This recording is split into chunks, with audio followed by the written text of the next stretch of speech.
Hello, everybody, and welcome back to the Giant Beastcast. Like a big hug, like a big warm blanket. Come on in. Join us. Close the door behind you. Leave your troubles behind.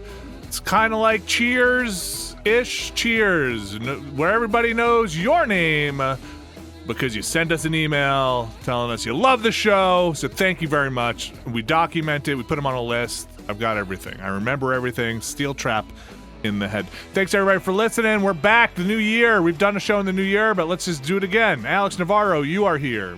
Yes, let's do that show again. What was the show we did before? It was the one where we talked about the games we were going to put on our lists. That's I right. can do that again if you want. Yes. No? We're done. No? Okay. Jeff Bakalar, you are here. I am here. I am invested in this program. Oh, wow. And I am in it for the long haul. I'm shorting the Beastcast. We'll get to that in a little bit.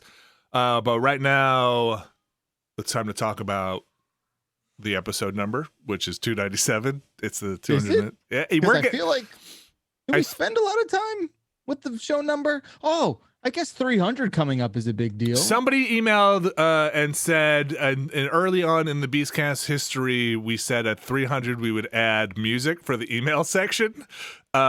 Which, boy, that 300 really sneaks up on you, huh? It does. Yeah. Really. Slow burn, but you don't think it's coming. Speaking of sneaking up on you, almost February. It is Thursday, January 28th, Friday, January 29th. If you're still on traditional Beastcast time, which I still it'd be am. easier to release a new T-shirt design than get music queued up and ready and produced for the email section. Right? We could get music. It's just a matter of committing. You know, once you commit to the music, can you ever change it? Really? I mean, we put this song, the intro song, in here. I was like, this will be good for now until we change it. And then it started showing up in other commercials, and it started feeling like, oh boy, do we need to change this? Do we need to change this? No. They're the ones who suck. They should change. Yes. Yes, you change. I'm not changing. I'm never changing. I'm fine. I'm perfect. This is a giant beat. Oh boy. Let's start the show over. No. This is the Giant Beastcast. No? Okay. This is the Giant Beastcast, a shocking episode of the Giant Beastcast. Before we get started, Jeff Bakalar, why don't you tell us why it's so shocking today? I realized, like, look. This is not my first winter in New Jersey. Okay. I am well aware of what static electricity is. Not a big fan. Okay. I've had it sort of be a bigger than usual problem this winter in a way that I cannot go, like 2 to 3 minutes without receiving some sort of intense electrical shock. Maybe you're walking around your socks more. Is that it? Yeah, I'm like rubbing my socks all over the carpet 24/7. Like, that is why I know where it comes from. Yeah, you're home all the time. You're usually home all the time. Yeah. And you wear shoes. Yeah, you wear shoes sometimes. Sometimes I wear little slippies, and they have rubber bottoms. Aww. And you would think these little slippies would maybe, yeah. Well, we're not gonna. I don't want to see your feet. It's okay. I'm good with that. Off the table. People have to pay for that. Yeah. That's for episode 300. More promises. More promises. No, but like so everyone, I'm a keyboard idiot now, and I fried a PCB with an electrical shock. Now, when you say fried a PCB with an electric, when you say fried, yeah, dog, I fried. Well, what fried? You don't fry the PCB. I don't know what happened. Get in there. You know what's going on now. You've got a soldering iron. Yes. Oh, look at all those! Look at all those solder points. Look at all those keys. That's a lot. That's look. You probably burnt out a fuse. Go check it out. Get that multimeter. Okay, I have the multimeter over there. The problem is that, all these fancy keyboards, they come in these aluminum cases. And guess what conducts electricity real nice? Jeff Bakalar. Jeff Bakalar plus aluminum equals broken keyboard. Oh boy. And this wasn't your normal like, ooh, that's a static shock. This was like, snap. Like, Yeah, you know what I mean? yeah, Like where yeah, I yeah. saw it. Yeah, I yeah. saw the current. little blue, like, yeah. yeah. Get I your was like, ESD ooh. bracelet. Go get your little bracelet and put it on a water pipe and. Everyone says what am I wearing a bracelet around the house? Like I'm some sort of fucking You gotta superhero that has hook to, like, in. You gotta clip You should on. just be walking around in a clean suit at all fucking times. It's like how Cyclops has to wear those dumbass sunglasses all day. I gotta wear a fucking ESD bracelet. That's because I'm right. some sort of like conduction freak. Because like, what's going? You know, like it's unbelievable. So I can't believe I fried this board, and I'm trying to get in touch with the company and be like, yo, your PCB is a little sensitive to, like, you know, standard electrical static shocks that we all endure a billion times a day. Oh boy. Well, and they're like, sounds like you need another board. I'm like, you're yeah, really gonna put this on the company, huh? No, it's not the company's fault. Nope. That's not what I'm hearing. All right. That's Marty not what I'm agrees. hearing. Marty's calling BS. He's like, I think Marty sees a ghost. Something's happening there. Well, we established that on my last pinball stream, is that he does see ghouls and specters. Oh man. There's somebody behind you going like this right now. I know, or someone like giving him the spooky hands. Let him out. Talk amongst yourselves for 5 seconds. What if the ghost is the thing that actually fried the board, and what Marty is barking at is the ghost laughing in the background because the ghost got up to mischief and Jeff has no idea. I like it. Or Cyclops. I did it again. I guess. Did you hear it? No. I think it's a ghost. I think the ghost is what's shocking you. I think that's what's happening. No, it's something is going on. Well, you know, it just seems like there's a disproportional amount of electric static in my immediate area. Look, I guess the house is dry. We have humidifiers in certain places. I'm scared to touch the boom arm here. So when we were in the studio, I used to have Alex will probably remember this. I used to generate a lot of static electricity to the point where it would reboot like the streaming devices sometimes if I touched it. So I had a spot in the studio when I walked in. Every time I would touch it, it would zap. Just I would to ground yourself, and then I would touch the equipment. So you need a little grounding plate.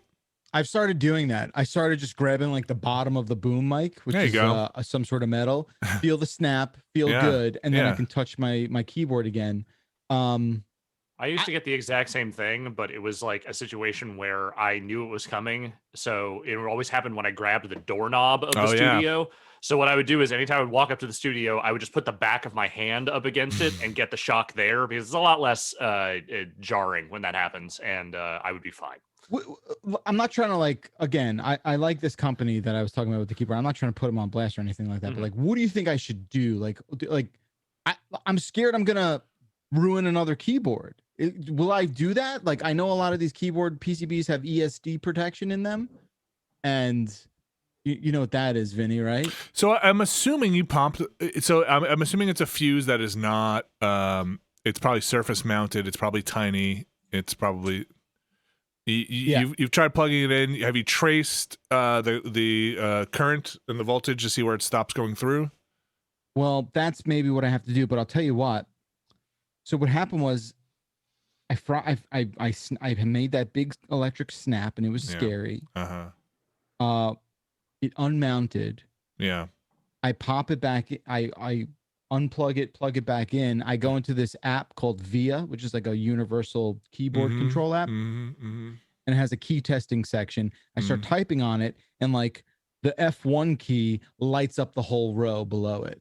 The F3 key lights up the whole row below it. So it's like everything. When you say lights up, you mean it's like that triggers it. Gotcha. It's like okay. Oh, so it is mounting and it is working. Yeah. Oh, so okay. So like I do think this is salvageable by like some crafty solderer person who's a little more experienced than me. But I do need to take the multimeter to it and play around with it maybe a little more. Or you could probably just do continuity checking at that point. See if it traces. That seems like a big shock if it shorted something. Anyway, well, something's broken. It's definitely broken. You broke it. Good job. I broke it. Good job.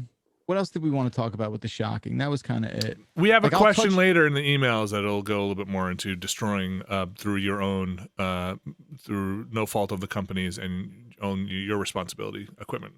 Yeah, but I do think like it being that vulnerable to just standard static electricity seems. So it was in its case, it was like in a place where you were using it. You weren't working on the board.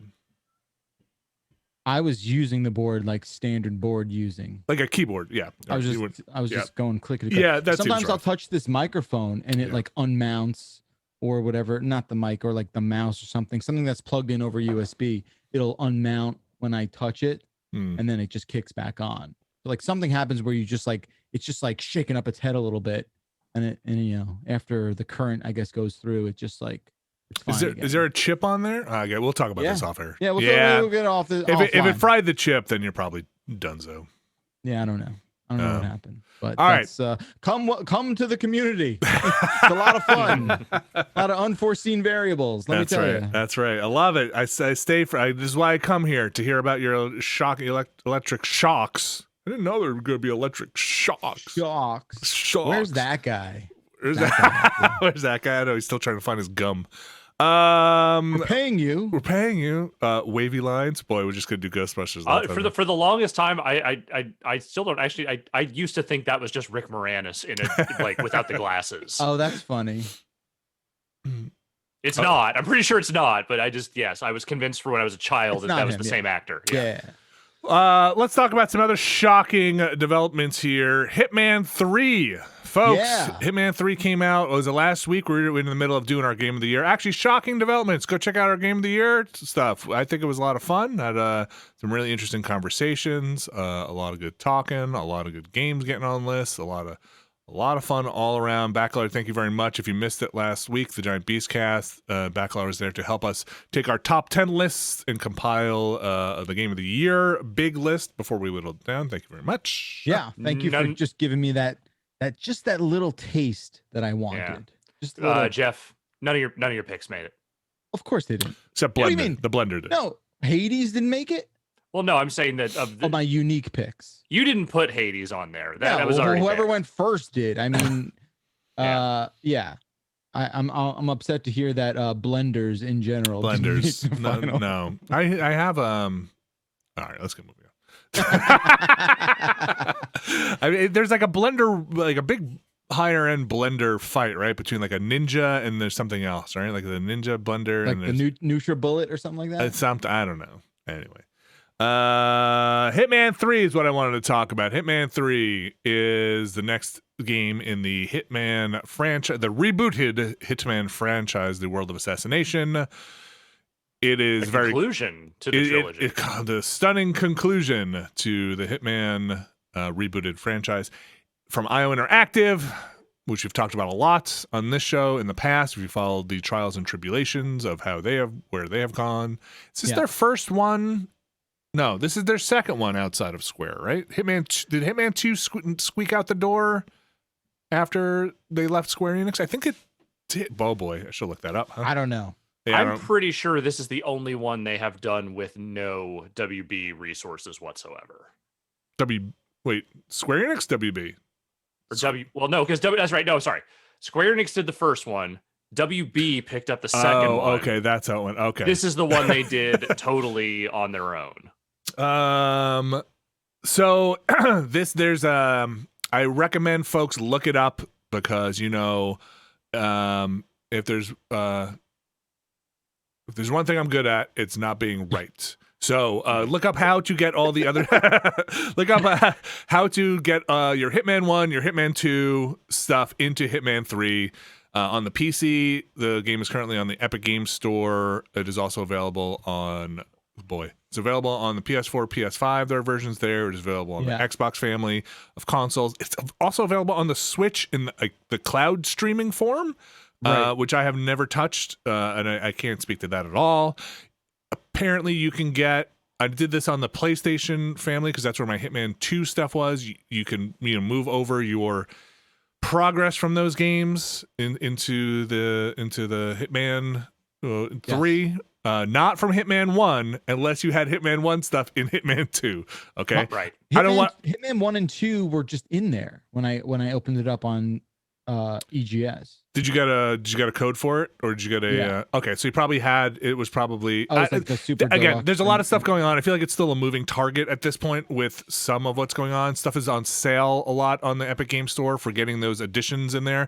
There's also like I think there's like, last time I checked, there's like 3 different versions of what you can buy as an add-on pack, like the gold edition, the regular edition. Oh, right. And then they're also, and again, by the time I'm saying this, I checked it again like last night or the day before. Whenever Alex, you and I did the quick look for it, I tried to look it up. If you have it on Steam, getting your progress into Epic Game Store versions might be weird. I did not have. You can't right now. Yeah, and I think they're probably. trying to work on it. Was the latest statement. So I apologize if that information's wrong. But I did not have Hitman 2 on Steam. I had it on the PlayStation 4. That came in fairly easily into the one I bought on the PS5. So that was fairly painless. I know that there was some trouble getting the web page to work to get everything. It was like getting hammered, but when I did it, it seemed fairly painless. Anyway, that all being said, Hitman 3. Well, I bring that up because if you have Hitman 3 and all that other stuff, you have the kind of complete collection. How you got there might be a little meandering or wandering, or maybe you could spend a lot of money, but you can get everything in Hitman 3 and some of your progress in there. Hitman 3, I like the maps. I like what's going on there. I think overall it's a pretty good package. That's the short of it. I think it's very similar to Hitman. I think if you're not into what Hitman has done in the past, I'm not sure this is the one that's going to grab you. If you've played it and you've been like, it's not working for me. And then I don't know if a lot's going to change here. I think I might have an interesting perspective, just because I did not drink the Hitman 2 Kool-Aid. Clearly, as maybe the entirety of Giant Bomb did a couple years back. Wow. But, well, no, that's not a slight or anything. That's just when you really, because you phrased it like it was. Yeah. I mean, I was out of breath at that point in the sentence. Okay. Yeah. And when you lose your breath, things. You meant Kool-Aid just in the delicious sugary drink, really, like the best possible connotation of Kool-Aid. Oh, I said Kool-Aid. Yeah. Well, it kind of got out there. I said, you heard what you wanted to hear, is what it sounds like.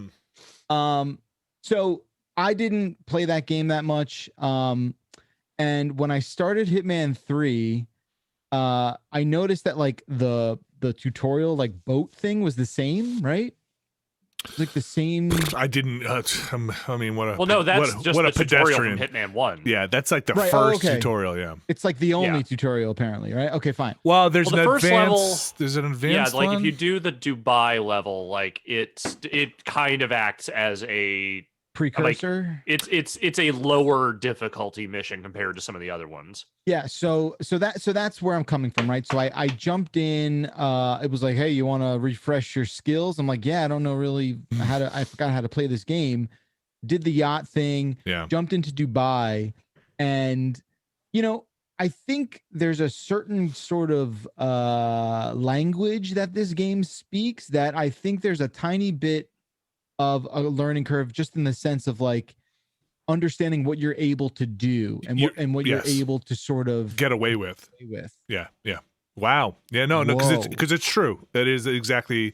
You have to learn the rules of that world in a way that once you do and you can break them, I think makes it a lot more fun. Because if you try to play the rules of a real world, it is not a real world. It is made up. It is a made up. It is a world where a just incandescently pale bald man with a fucking barcode on the back of his head can slip into the role of literally anyone, and just the second he puts on that costume, no one can tell the difference. Indistinguishable. Like, I'm a tree now. Yeah, it's insane. It's insane. Right. So I played the Dubai mission, and I had fun with it. I guess my whole thing is I realized Hitman is all about kind of like replaying and like and mastering all the challenges and becoming like a super successful assassin in each challenge and each mission that you're presented with. But for me, it's like I find the balance of trying to like hit those challenges and play the game as the way I want to organically to be this weird sort of imbalance that it doesn't make me dislike it. I enjoy the game. I'm enjoying the time I'm spending with it. Because it sounds like you hate it. No, I don't hate the game at all. Like, I'm gonna finish this one for sure because I am enjoying it. I just I'm filled with like FOMO over like not doing all the like, what, I can kill someone with like a goldfish, like, oh shit, like I didn't even know I could do that. And that's the thing is that like you said, it's one of those things that you tease out over time. Like there's so much clockwork machinery going on in the background that like you're never going to see all of it in a single run, you know, and like the idea is just you want to keep poking at the machinery and figuring out all the different ways that you can trip things and mess things up and you know, cause chaos. And that, like, yeah, I agree. It takes a certain mentality to want to do that. I didn't do a ton of that in Hitman 1 and 2. I mostly watched other people do it, which I found to be very enjoyable. But I am actually finding myself having a little more fun messing with them. Like, I haven't finished the campaign, but I have gone back in a couple of the early maps, and I've kind of been more motivated to, like, start poking and prodding at things and seeing how things can play out differently. Like in that Dartmoor map, you know, the first time I did the whole thing as the detective, but then the second time I went back and I was like, what if I just left that guy alone, let him do his thing and see what else I can kind of get up to? And that's the fun from like, I'm finding that fun in this one. I do like chasing down like the inner story mission things. I think that's a lot of fun. A part of me wishes like that path to replay stuff was maybe greased a little bit, where you could sort of like, I don't want to just be skipping all over. I don't want that kind of thing, but I don't know. Again, I think that might be. It's hard. It's hard. Have you gone back in? Because they do some of that with the location starting stuff. Where you already have like a disguise. Yeah, and it's like you don't have to go through the setup and the preamble and like just get in there. I look at it, and this is an interesting one because I've come to Hitman 3. I came. They gave us a code for the PS. The Epic Store version, but then I bought it on PS5 because that's where my Hitman information was. But then when doing a quick look, I wanted to get it prepped on the PC. It's just, you know, I wanted to see what it looks like. I wanted to make sure that it's a little easier to capture. And so I was speeding through the levels as fast as I can to just get them all unlocked and not going through them. And I loved it. And it was this thing of like Hitman can be this elaborate setup of dominoes where like, you know, you get the one that like knocks a bell and the bell goes and then it goes this way. And then, oh my gosh, these dominoes are falling and it's beautiful. And like Agent 47's here. And like you sneak up on the first domino and tap it. But I also like just running across the floor and just kicking all the dominoes in a way that's like, you know, in the map of like the first map is Dubai. And the first thing you see is like, you know, just a crowd of people, and like there's the target right there, just standing on top of the steps, and a crowd of people, just like take them out. Like what, you know, just take them out. Like you have hours and hours of other clockwork machinery in this level, or just like I don't know, can you take them out and jump out the window? And that to me is hilarious. Like there's something about it's not sequence breaking necessarily, but you know, throwing mud in the gears of this thing that is really appealing to me. And seeing what you get away with, because like you said very early on, what can you get away with? And that to me is where I think Hitman, for me, is really interesting. What can I get away with here? Can I get away with walking through this entire level with a broadsword? Like, can I do that? Or like, I know there's this sequence later on where this guard's going to be really important. What if I took that guard out? What's going to happen later on? Like, those are the things that I'm really interested in seeing in Hitman 3. And for the most part, it works. I think they've kept their sensibilities about it, about this fake world, you know, where, you know, it is running in like alternate dimension where people are at the same time shocked and then nonplussed by the murder happening around them, right? Yeah. Oh my gosh, who did this? I don't know. Put him in a body bag. Let's drag him downstairs. Yeah, keep drag him into a bathroom. Yeah. But keep going with this really high security special event. How many bodies? 17 bodies so far, but like just keep on going. We haven't seen who's done it. The person we're protecting is still alive. That's all that matters. None of these, it's all collateral damage. That's right. Yeah. Wow, a lot of people really falling off balconies today, huh? Yeah. I don't know. We found somebody with just a giant broadsword sticking out of their face. Huh. All right, put him in a body bag. I'll wheel him downstairs. Okay. Why is everybody naked? Don't know. No, just that kind of day. Should we open any of the closets or pantries or anything? No, I never do. Why do you? I don't know. I heard moaning in wood. No, never open them ever. If you hide somebody in a crate or a pantry, they may as well have gone into a bag of holding or a black hole. They are no longer on the map, which is fantastic. I think the last level is interesting, and I can't wait to try and do that one again. I don't want to spoil anything, but it is It is very different than previous levels, and I think kind of an interesting way. It's not your typical Hitman level. The other thing I'll say, which I think is a smart move, which only I realized during the quick look, it appears that if you start from a different location, not the narrative location on that Berlin level, the club level, it just presents all the targets to you, where otherwise you'd have to find them out throughout the story mission, which I think is an interesting thing. And that I think is a good compromise for that level, for people who want to do it. So I streamed it yesterday, seeing if I could beat all those levels in under an hour, starting from the narrative starting point, which I was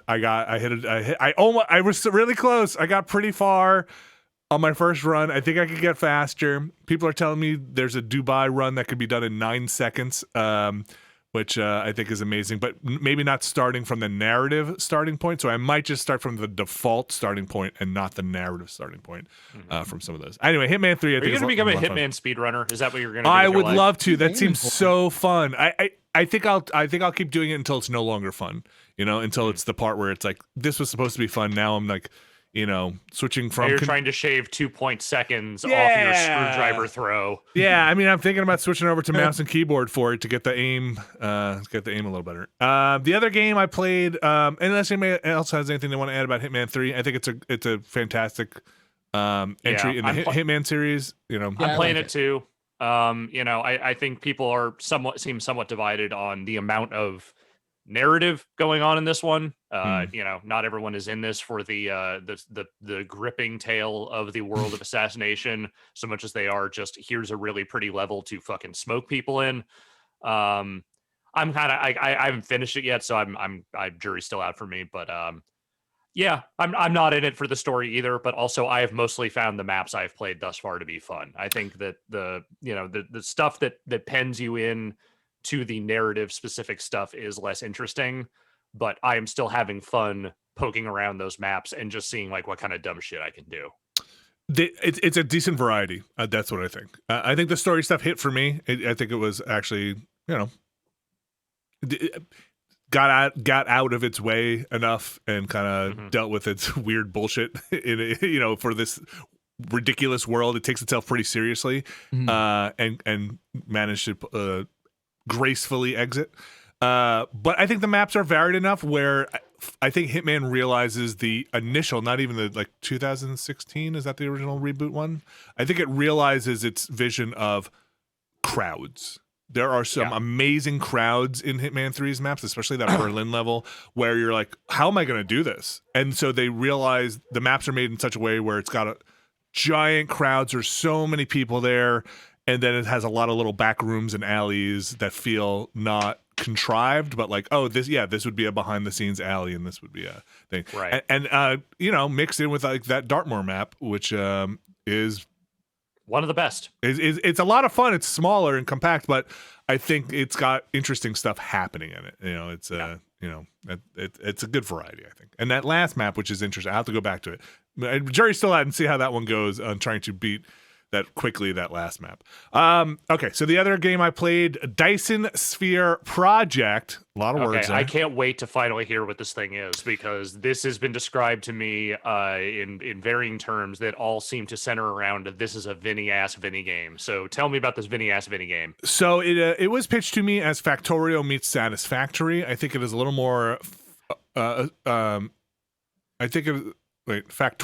Satisfactory.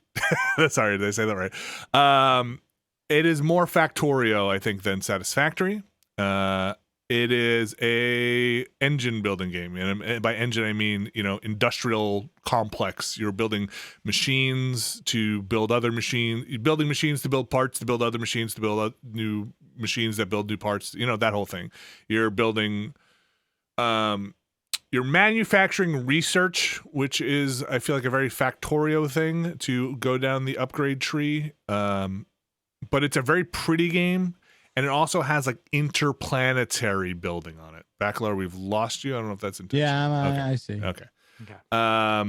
So I think it is interesting, that part. I haven't gotten to the interplanetary part yet. I'm on one of the planets, but it seems like a big map with different resources on different planets, and you kind of play as a little robot, a little I think you might be a manned suit. I forget exactly what they call you, but you have little thrusters, and you're kind of using your avatar in the game, your kind of top-down perspective to run around, and you can zoom in. It's 3D. You can run around, and you have to be in proximity to your machine to do this stuff. You're laying conveyor belts. For those who have not tuned out already or have not glazed over and are like, oh, this is interesting, the parts that I think will resonate are, it feels like they move you pretty quickly along the tech tree line, to whereas things in Factorio or Satisfactory took a little longer. Sorting machines are pretty early on. Conveyor belts speed up pretty well. Actually, the conveyor belts I haven't gotten the upgrade for, but the upgrades on some of the more complex things for sorting and management seem to come a little quicker.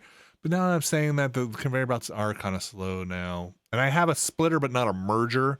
And I didn't see a merger thing on the tech tree for the conveyor belts, which my factory needs.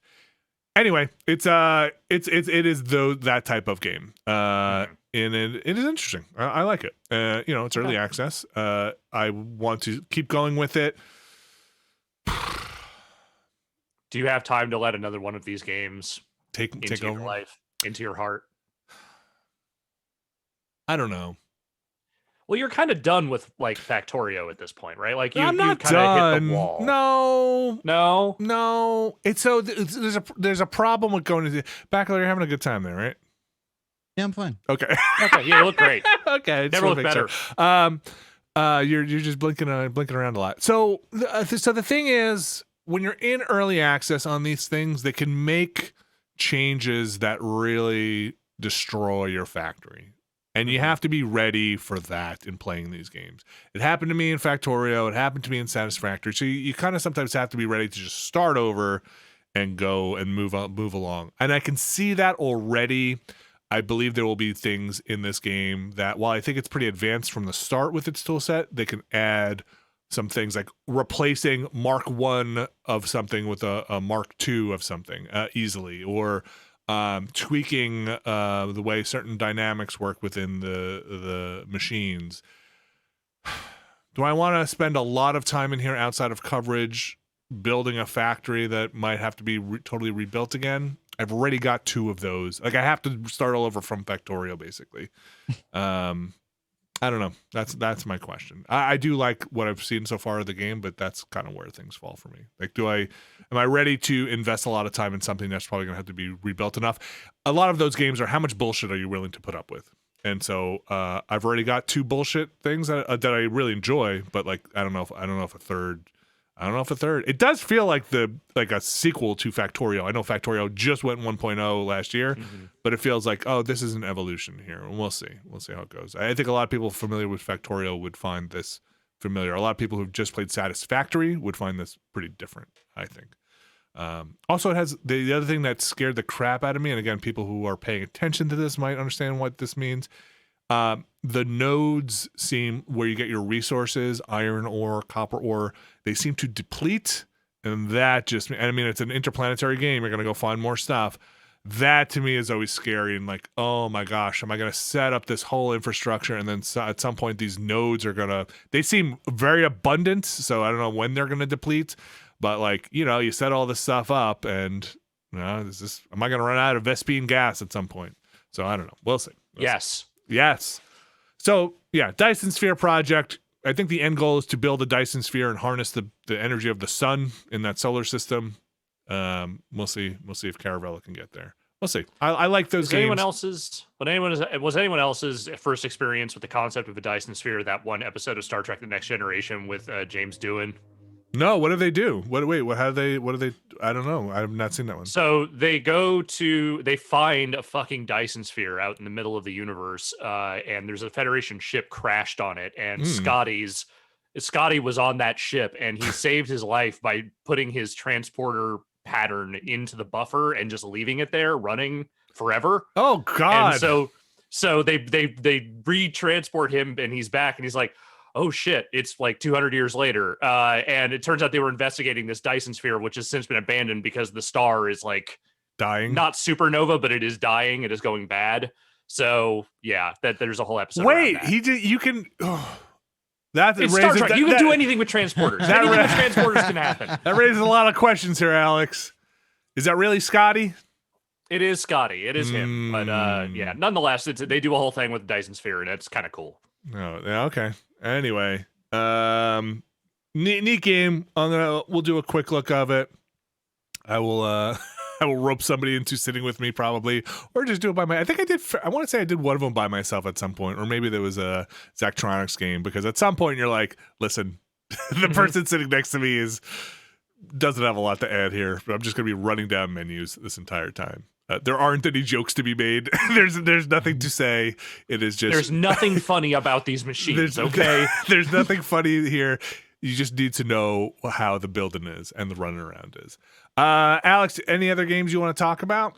Not currently. Like I said, I've been playing Hitman 3. I'm going to finish it this weekend, the campaign anyway, but I've mostly just been poking around. I've been playing a couple of the older maps as well, just to kind of see how it's just nice. It's nice to have all that stuff in one place on my current PS5, and I can now just go back to those maps whenever I feel like and play them. And I will probably do that for a while, and then I will just go back to my usual routine of watching other people play those maps.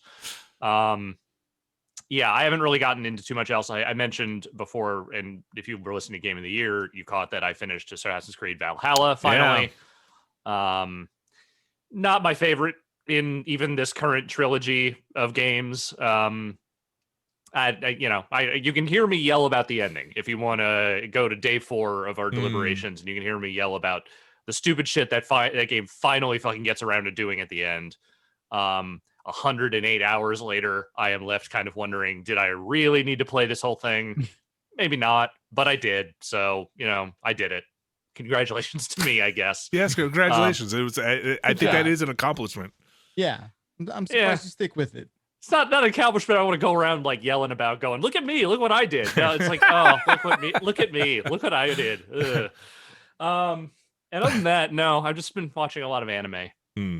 Speaking of anime, I did. I don't know if I think it was in between all our Game of the Year stuff. I did finish that 13 Sentinels game before we did the final day of the podcast. Yeah, I like it. I liked it a lot. I added that to the queue. That has like no real. It's in my queue as well. Yeah, you're never getting to that. What are you doing? What are you trying to say? You're not. You don't know. You don't know me. A little bit. You know me very well, but I'm going to think about buying that game in a more serious way than other games that I sort of quasi seriously think about buying. Okay. If you do get into it, what I would say is try and this is why this game can be tough to get into. Try and give yourself enough runway to get out of the initial prologue stuff, because you know what that sounds like, Vinny? I know, excuses. Sounds like you're telling me to wear a diaper is what you're telling me. You might shoot yourself. Bring your diaper, little baby Jeff. Oh my gosh, that's what I heard. That's what I heard. Is someone's diaper full? Yeah, is your diaper full? Are you cranky? Jeff, bring a couple diapers because you might go poo poo in your pants. Okay, what you're saying to me. So, message received loud and clear. I'm gonna play this game just to spite you now. I don't know if you've played a lot of video. You do have to hit that. It's a little button with like some lines on it. You do have to hit that to start it. If you've played that. Do you have a controller in front of you? I can show you.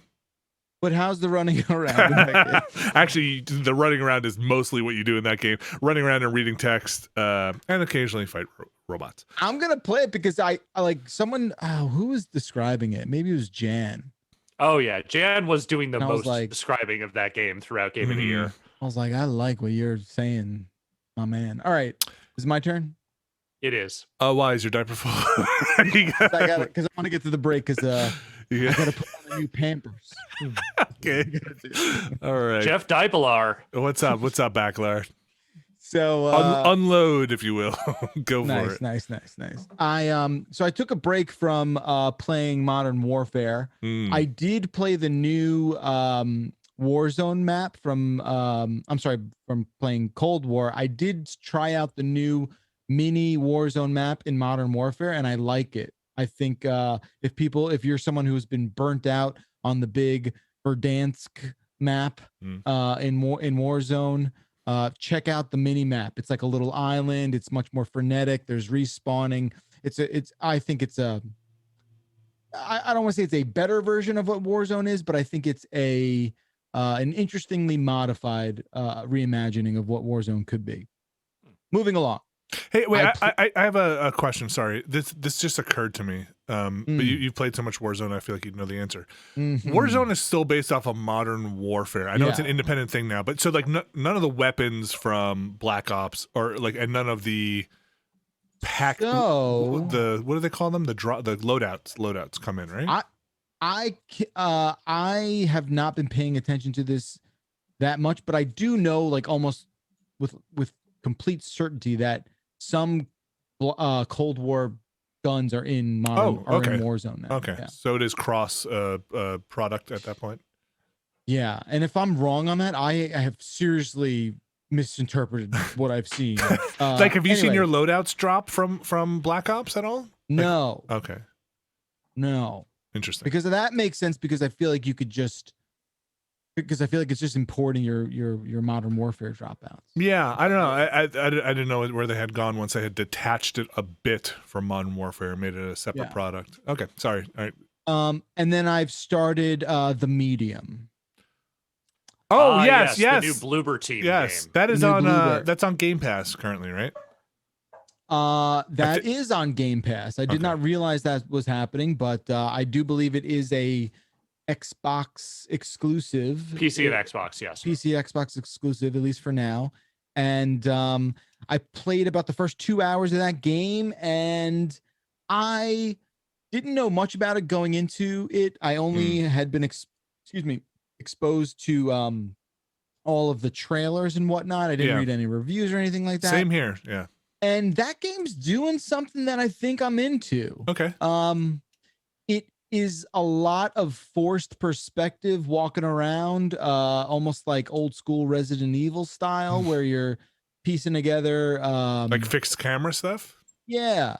I mean, the more direct comparison I've seen a lot of is Silent Hill, not only just because of the perspective, but also the way that it sort of blends different visions of the environments that you're in. Yeah, that's a better comparison for sure.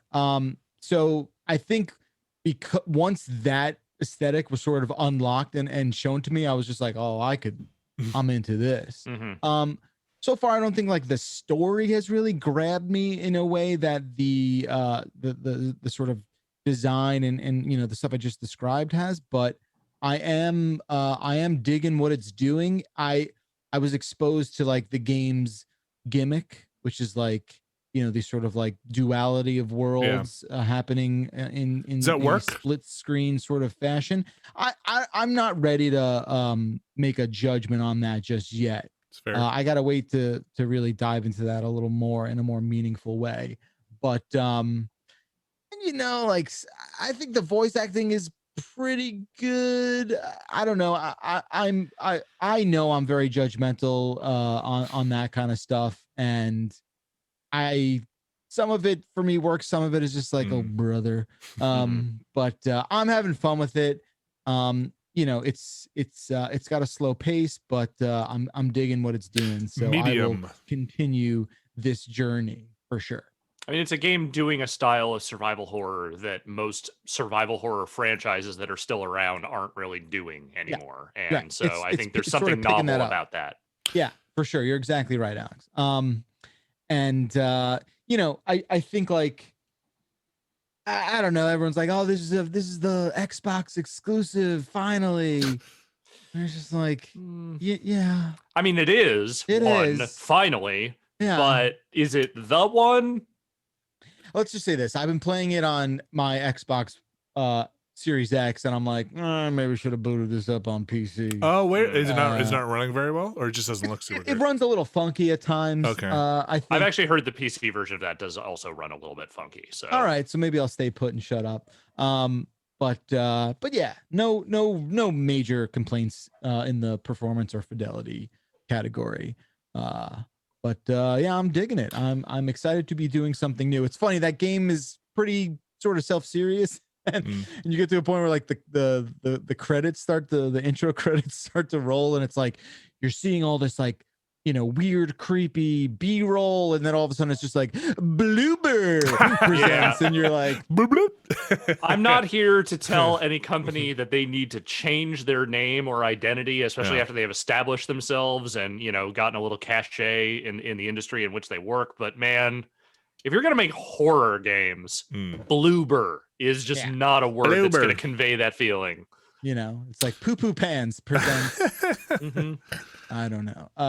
But Team Dipey Wipey. Aw, come on, it's not that bad. Poopy. Yeah, no, it's not that bad. It's just I don't know. Maybe it's like Bloober. Bloober. Everybody likes the Bloober. That is the only game that I'm really sort of playing outside of, the game of life. Wow, you're so deep. That's wow. I'll hold for applause. Okay. Yeah. That's my position. Yeah. That game is Medium, right? That is the name of the game. Medium. The Medium. Okay. The Medium. I keep forgetting that game exists. I will try and play it though. Okay. I mean, well, like I did not realize that was I didn't realize it was dropping. And then as soon as I saw it, I was like, oh right, yes, this game. Yes, okay. There's also that one from the Sony press conference, the time, the one that seemed to have the time loop that I just saw in the. If you go in the PS5 games tab, it has all the coming soon games in there. There's a lot of them. So like I went in there, I was like, holy crap! Wait, these did not come out. What is going on here? And then you just go over. It's like coming soon. But remember the one with the woman in the astronaut suit, and she's like, it seems like she's doing like a run based thing. Oh yeah, what was it called? I don't remember. Yeah. Shit, what was that called? I don't know, but Medium coming out then reminded me of that game. Okay. But that game seems like further out though, right? I think so. Well, and that it is not out yet. Yes, you're right. That is further out. Returnal. Thank you, Chad. Returnal. God. Yeah. And they say it just got delayed. Oh, that's a word that doesn't sound like you're saying a good word when you say that out loud. Returnal. Just like, oh, he had a returnal moment. He was well, that was my returnal grandfather. Oh yeah, it's icky. There's an ickiness to that. On my mother's side. So The Medium. So no other games? The Medium. Yeah, no other games. Streamed some Led Zeppelin, didn't go to jail, and I'm stoked. Not yet. No, not yet. Sometimes I just building their case. I just had this awful dark fantasy of like the door busting down, like hands on your head now. Who's streaming Led Zeppelin? Just John Bonham bursting through your door. Is John Bonham still alive? Let's say he is. I don't know. John Bonham is not still alive. He's not still alive? John Bonham is the one who died. He's the one who died young. Oh, I got so spooked by that. Everyone was telling me like I'm doing a bad thing. Hey, who's the bassist for Led Zeppelin? John Paul Jones. Oh man, yeah. Okay. Do you know why I remember that? It's not because I'm some huge John Paul Jones fan. It's because he was in a super group with Josh Homme and fucking Dave Grohl like 10, 12 years ago called Them Crooked Vultures. Oh, yeah. No, I did not know They put out one album that was actually really good, and John Paul Jones was the bass player. That's nuts. I don't think I knew that. I knew Them Crooked Vultures. You listen to the Beastcast once in a while, you're going to learn something. That's our motto.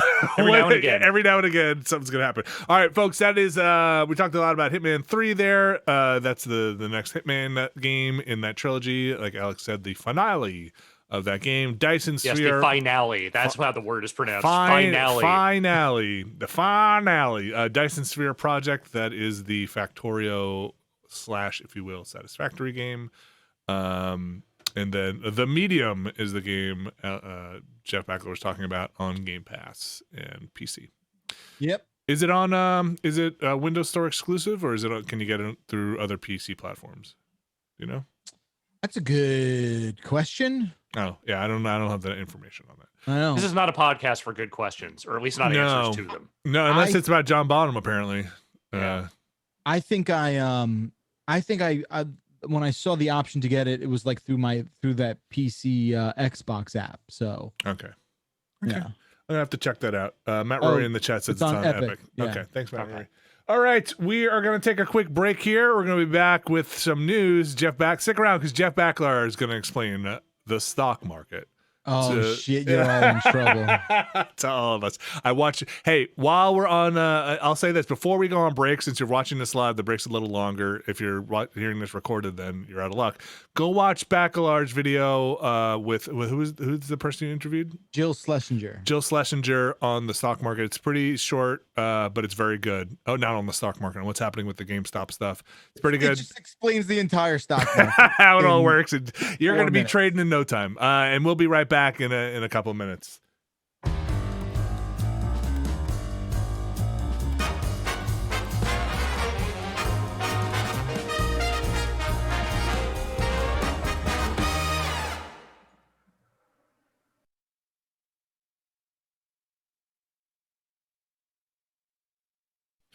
Oh yeah, that's right. We're back, folks. Here we go.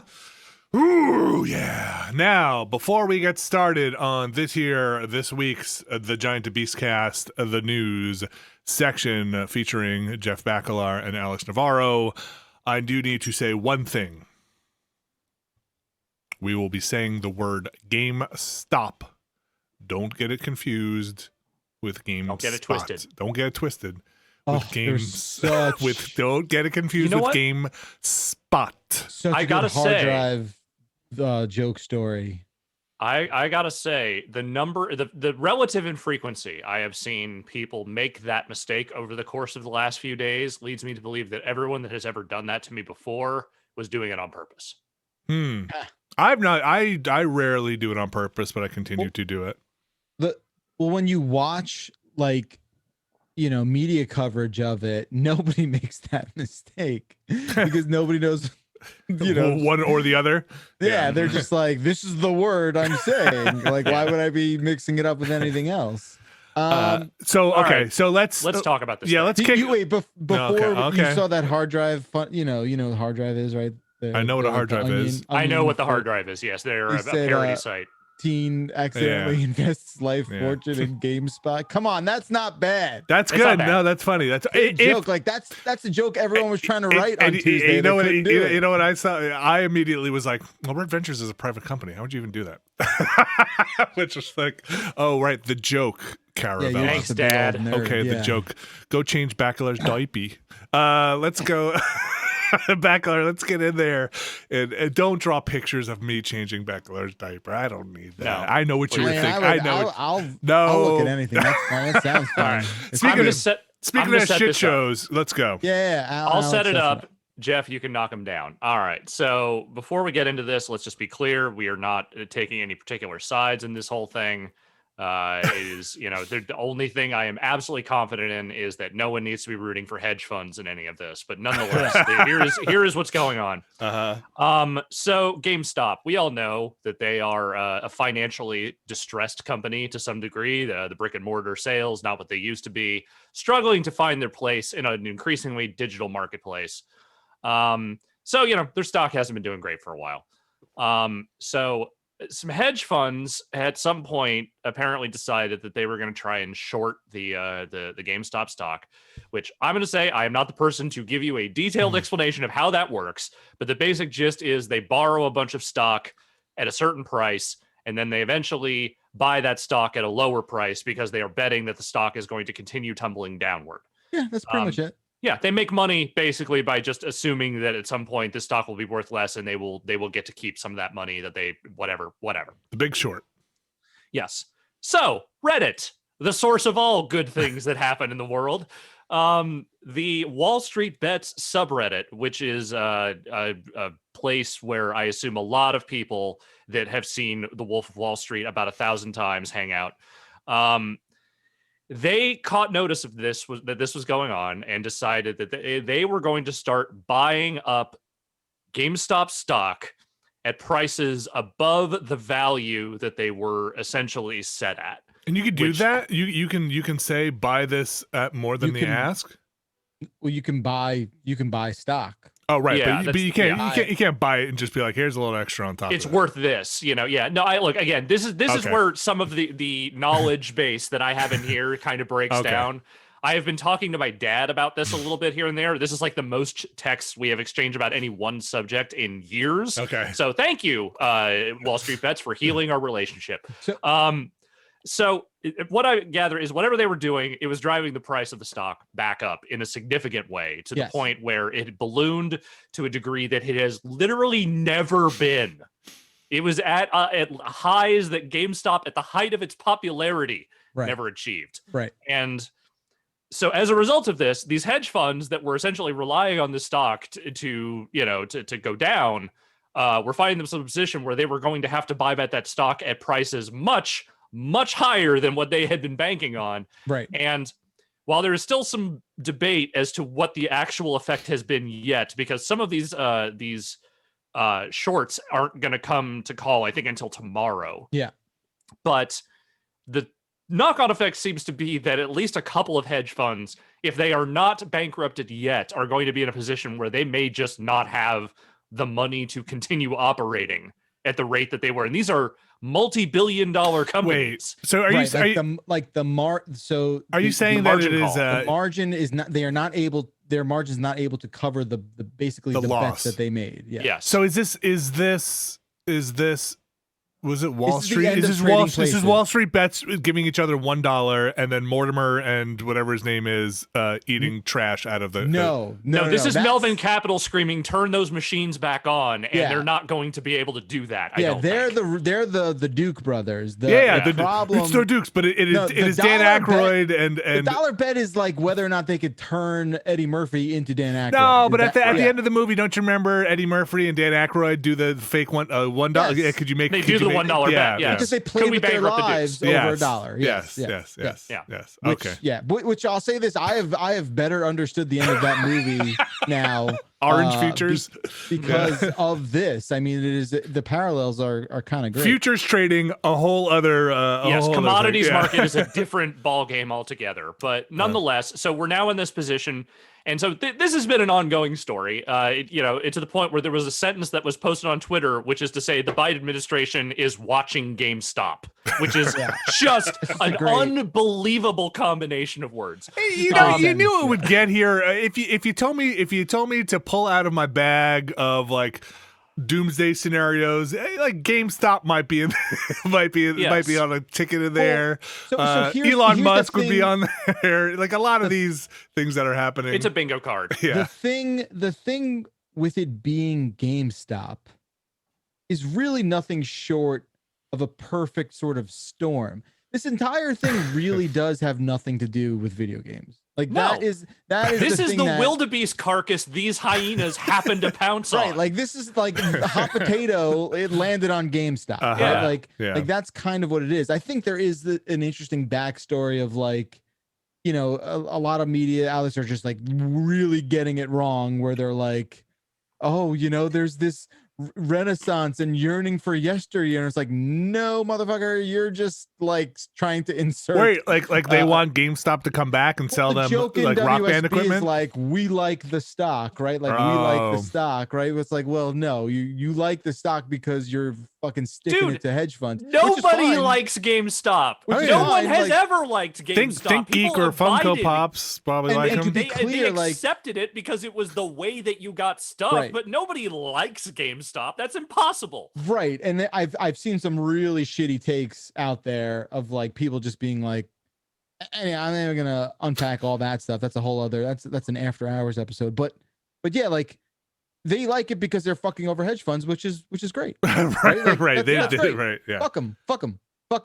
Right. Yeah. So, again, the only universal truth in all of this is fuck these hedge funds. Who cares? But like now you're upset because the wrong people are manipulating the stock market. Like, no, fuck you. And that's exactly what it is. Right. Like, and look, I'm not saying again that anyone needs to just like immediately take the side of these day traders that are doing this, because there's a wide variety of reasons that they were doing this. But in the end, what they did was they found a loophole to a loophole. They found a way to exploit a thing that other companies have been exploiting forever. Right. They just and like at the end of the day, what everyone also needs to realize is this is a casino. Stock market's a casino. You make bets, you win bets, you lose bets. But the problem, it's literally called Wall Street bets. That's literally what the subreddit is called. It's called like and that's the thing. The whole thing is like it's been out in the open. There's no real collusion here. Right. But like that's the thing. Like it's all betting, and just like a casino, the house has the odds. This, I don't know if we should call this like the hallmark redistribution of wealth thing, as much as people want it to be. Unfortunately, I don't think that's how it will eventually shake out. Unfortunately, this is a way to maybe even the playing field a little bit, which I think if there is a takeaway and if anything changes, maybe there'll be some sort of reexamination about about the short selling of stocks. I talked to my friend Jill Schlesinger, who used to be an options trader. Yeah. She good video on it. She's just like, yo, this is old school. Right. Like that was her takeaway. Like, these guys are going at each other. This is old school. Well, and yeah, like, I guess it's interesting to look at it from that point of view, but I don't like, she's not very confident that this will fundamentally change a lot of the way these things work. But for the time being, I think it marks an interesting sort of, chapter point in just another thing you can pile on the plate of the last couple of years of what life has been like on this fucking planet. well, yeah, I think it probably brings, because it's something, in this community, brings up something that is like, wait, is this thing this? We all know that it is, millionaires and whatever and billionaires playing around with money in those circles. But is this whole thing this broken where you could just do this? Yeah. Where this guy, and it's like, yeah. Let me just quote something here. Yeah, okay. Let me just quote something here, because this is from literally a CNBC segment earlier today, where hedge fund billionaire Leon Cooperman says the following words. He is lamenting people sitting at home, getting their checks from the government, trading their stocks. This fair share is a bullshit concept, he shouts. It is a way of attacking wealthy people. That is really the reality of what we're looking at here. Like, we are looking at a bunch of people that is some let them system. Eat cake shit. That is it is a bunch of people who have gamed this system in a whole bunch of different ways of varying legalities that nonetheless they have gotten by on because they are part of these hedge funds and these Wall Street companies, and the ability to, they've had the ability to essentially manipulate this stuff at will. Yeah. And someone figured out a way to get them right back, and they are rip shit about it. That is what this is. Imagine having such a fucked up perspective of how like class structure should be, where you're like, these motherfuckers are making money the same way we made money. What the fuck? That's the money I'm supposed to be making. That's right. Your shit on TV about it. And like, is that a real quote, or did that come from the hard drive as well? Quote, okay, all right. Like, imagine just looking into the camera and in no way mincing words, just being like, look, I'm the only motherfucker allowed to make money this way. Fuck you, motherfucker. Like, it's unbelievable. It's unbelievable. It's unbelievable. It's so blatant and in your face that it makes you just want to puke in your lap. Anyway, I mean, look, like, wait, where's where's Reggie during all this? Where didn't he go over to GameStop? He was like on the board or something at some point, but dude, once executive types retire, they join 17 different boards so they can say they're part of them. Are you sure he's not in that? Anybody check for an alt account in that Wall Street Bets thing? Is he stirring up? Is there some like our edgy lord? Well, you know what? Here's one thing I have heard precious little about in all of this is any words from people who actually work at GameStop. Yeah. Because I have to imagine they're just staring this thing down like it's the barrel of a gun, being like, what do we do? Yeah. Like, we can't sit there and be like, look, our stock price is great, because they know it's fucking inflated bullshit and they don't know what to do about it. It's just that the war broke out in their backyard and they're like, whoa, look at this. It's financial sector sectarian violence happening on their fucking hallowed ground, man. I also imagine I don't want to, this is not my time to punch down on GameStop, but like, I wonder if people who are not at the top levels were like, I am sell all your GameStop stock. Did you get options? Yeah, I got like a $2 instead of actual money. They gave me $2 in options one time. Just sell. Oh yeah, they gave you a fucking used copy of Pocky and Rocky. Well, look, it's the first time anyone bought something from GameStop that was able to return it for more money. Wow! Wait, how long have you been sitting on that one? Whoa! Well, I was gonna tweet it, but like now you can just clip that shit out. That's right. Look, it's a company that's built on taking unwanted assets and reselling them at inflated value. So there you go. Yeah, well, look, here now it works, right? So yeah, it's amazing. And like everyone's talking about like, oh, these hedge funds, they, the shorting is part of the stock market. Like, yes, it is. And in certain cases, like with Enron, that made a lot of sense because it was keeping a corrupt company honest in ways. I've heard both arguments. Again, I'm not enough, educated about that kind of stuff where I can really make a decision about that or or have a more educated opinion on that. But like, they shorted this company beyond 100% of the shares that were available, right? So like, think about that too. Like, think about how insanely, and I guess it's not illegal, but like unethical, right? And how just because it's not illegal doesn't mean it's not fucked up. Totally. And I read somewhere that like the tagline for 2020. Yeah, and I feel bad because I can't give the credit where it's due here, but like, hedge funds basically do shit that will become illegal until it is illegal, right? Like they figure out a way to act that way, and then when they get caught, skirt the margins until they get caught. The only thing that I think is firm and understood, and a thing that I will go to bat for, and I will defend anyone to their death saying about this, is that it is all extremely funny. Yeah, I mean, it's definitely like the whole thing is so absurd. Yeah, it's wild. It's just wild. And the fact that it is GameStop and it has become this meme stock, as people are calling it, is just the icing, chef's kiss on the cake.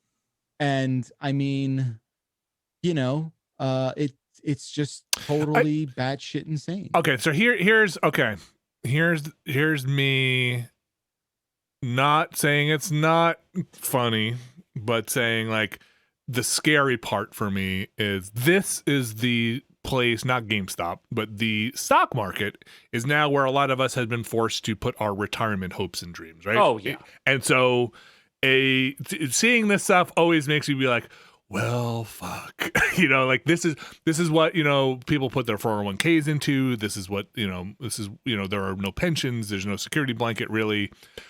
And so that stuff always makes me a little bit, man, this is just it always has been, right? This just weird. I mean, it's a red flag. You're 100% right. This is not the sort of thing that happens in a good, healthy, functioning economy the way it's supposed to be. Like this is this is less a bubble than it is like just a fucking hot air balloon pushed to the point of breaking. And like something is going to have to give. And I think whenever it does, it's going to be ugly as hell. But like, I think we've all seen this coming to some degree, especially over the last couple of years. So it's not that I don't see reason for concern or reason to be wary of what this will ultimately mean down the road. But I've also just reached this fucking Joker-fied place in my life where I see the roller coaster ride and I'm like, fuck it. I'm throwing my hands up. I don't care if it decapitates me on the way down. Right. I'm in. Yeah. Yeah. I mean, the most depressing sort of thing is like, just lessons just don't get learned. No.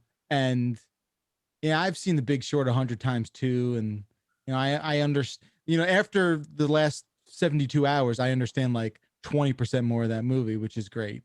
I prefer the end credits of the other guys, but yeah, that's how I get my stock information. I do think that this moment has democratized a lot of educational information about the behind the curtain stock market, right? And I think for that reason, it's a beneficial sort of net gain, right? Where you're like, oh, if knowledge is truly power, and the people understanding that the deck is stacked against them. I think ultimately, right, like you can't argue like having education is the best way to arm yourself. So it's a weird situation for sure. I don't know what really happens too, right? Like I mean, today the stock is just like, it's crazy. Like dude, after like hours, it almost hit 500 and now it's back to 240 right this second. Wait, really? I'm pretty sure it hit 420.69. Oh yeah, and that's when everything started going. It did for like a tick. Yeah. Yeah, but the other thing is that like now you have like Robinhood, which is this trading app that a lot of people have been doing this stuff for, being like, hey, we are blocking trades for these companies for this and for AMC. Yes. I've seen some scuttlebutt about whether they are like straight up like refunding money on investments for that stuff. There's a lot of external pressure coming right now from the people that this is going to impact the most, and it's going to be ugly. Is that normal?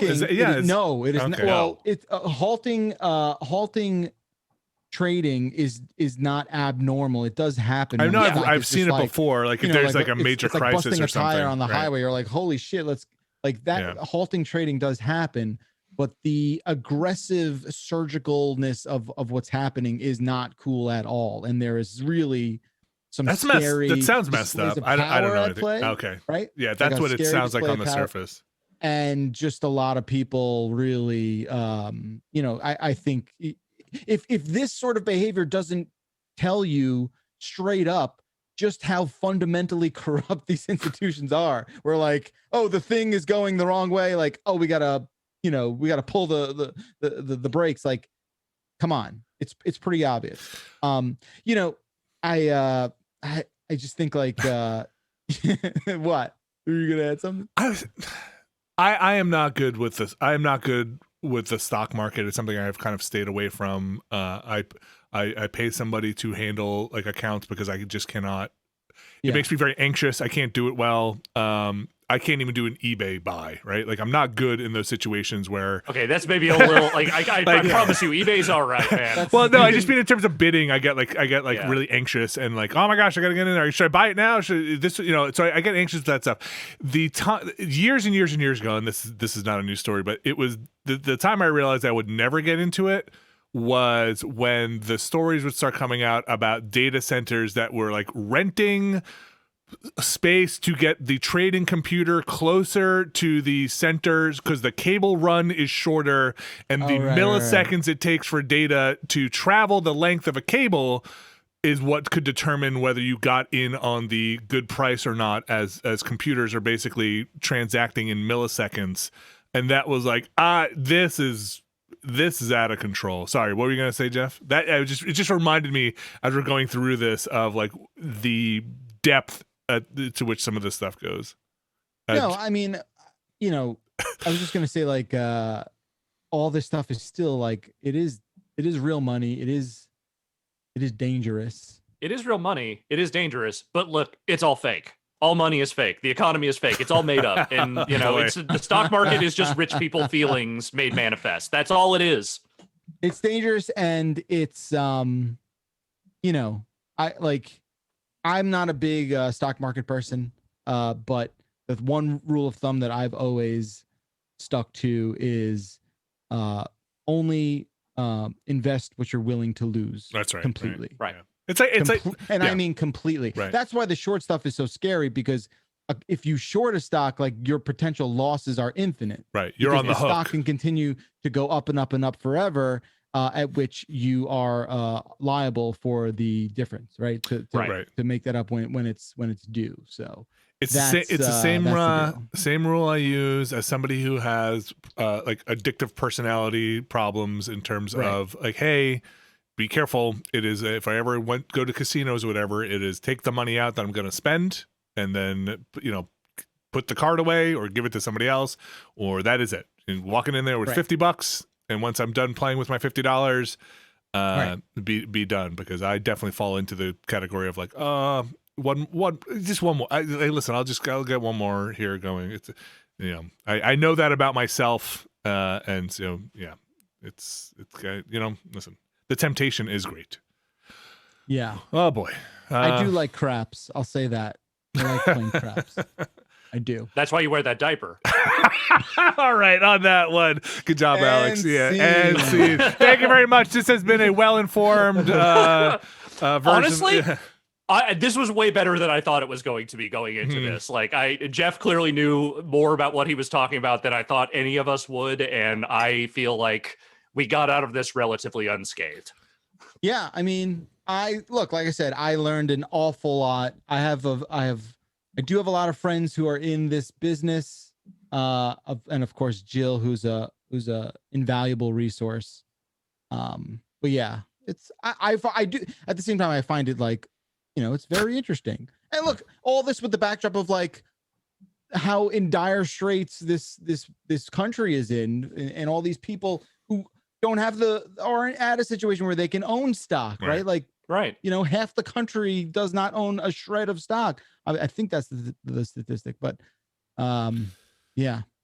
It's tough to get too much into the weeds with that without paying attention to what else is going on. But yeah, look, I can't wait until someone finds a way to fucking do this to like Majesco next week. It's going to be fucking ongoing, and it's going to be weird. And yeah, like how many people are like going into that, making how many CEOs or whatever for public companies are now going into that Wall Street Bets thing with alt accounts and being like, hey, you know what really we should get them on? See, IHOP.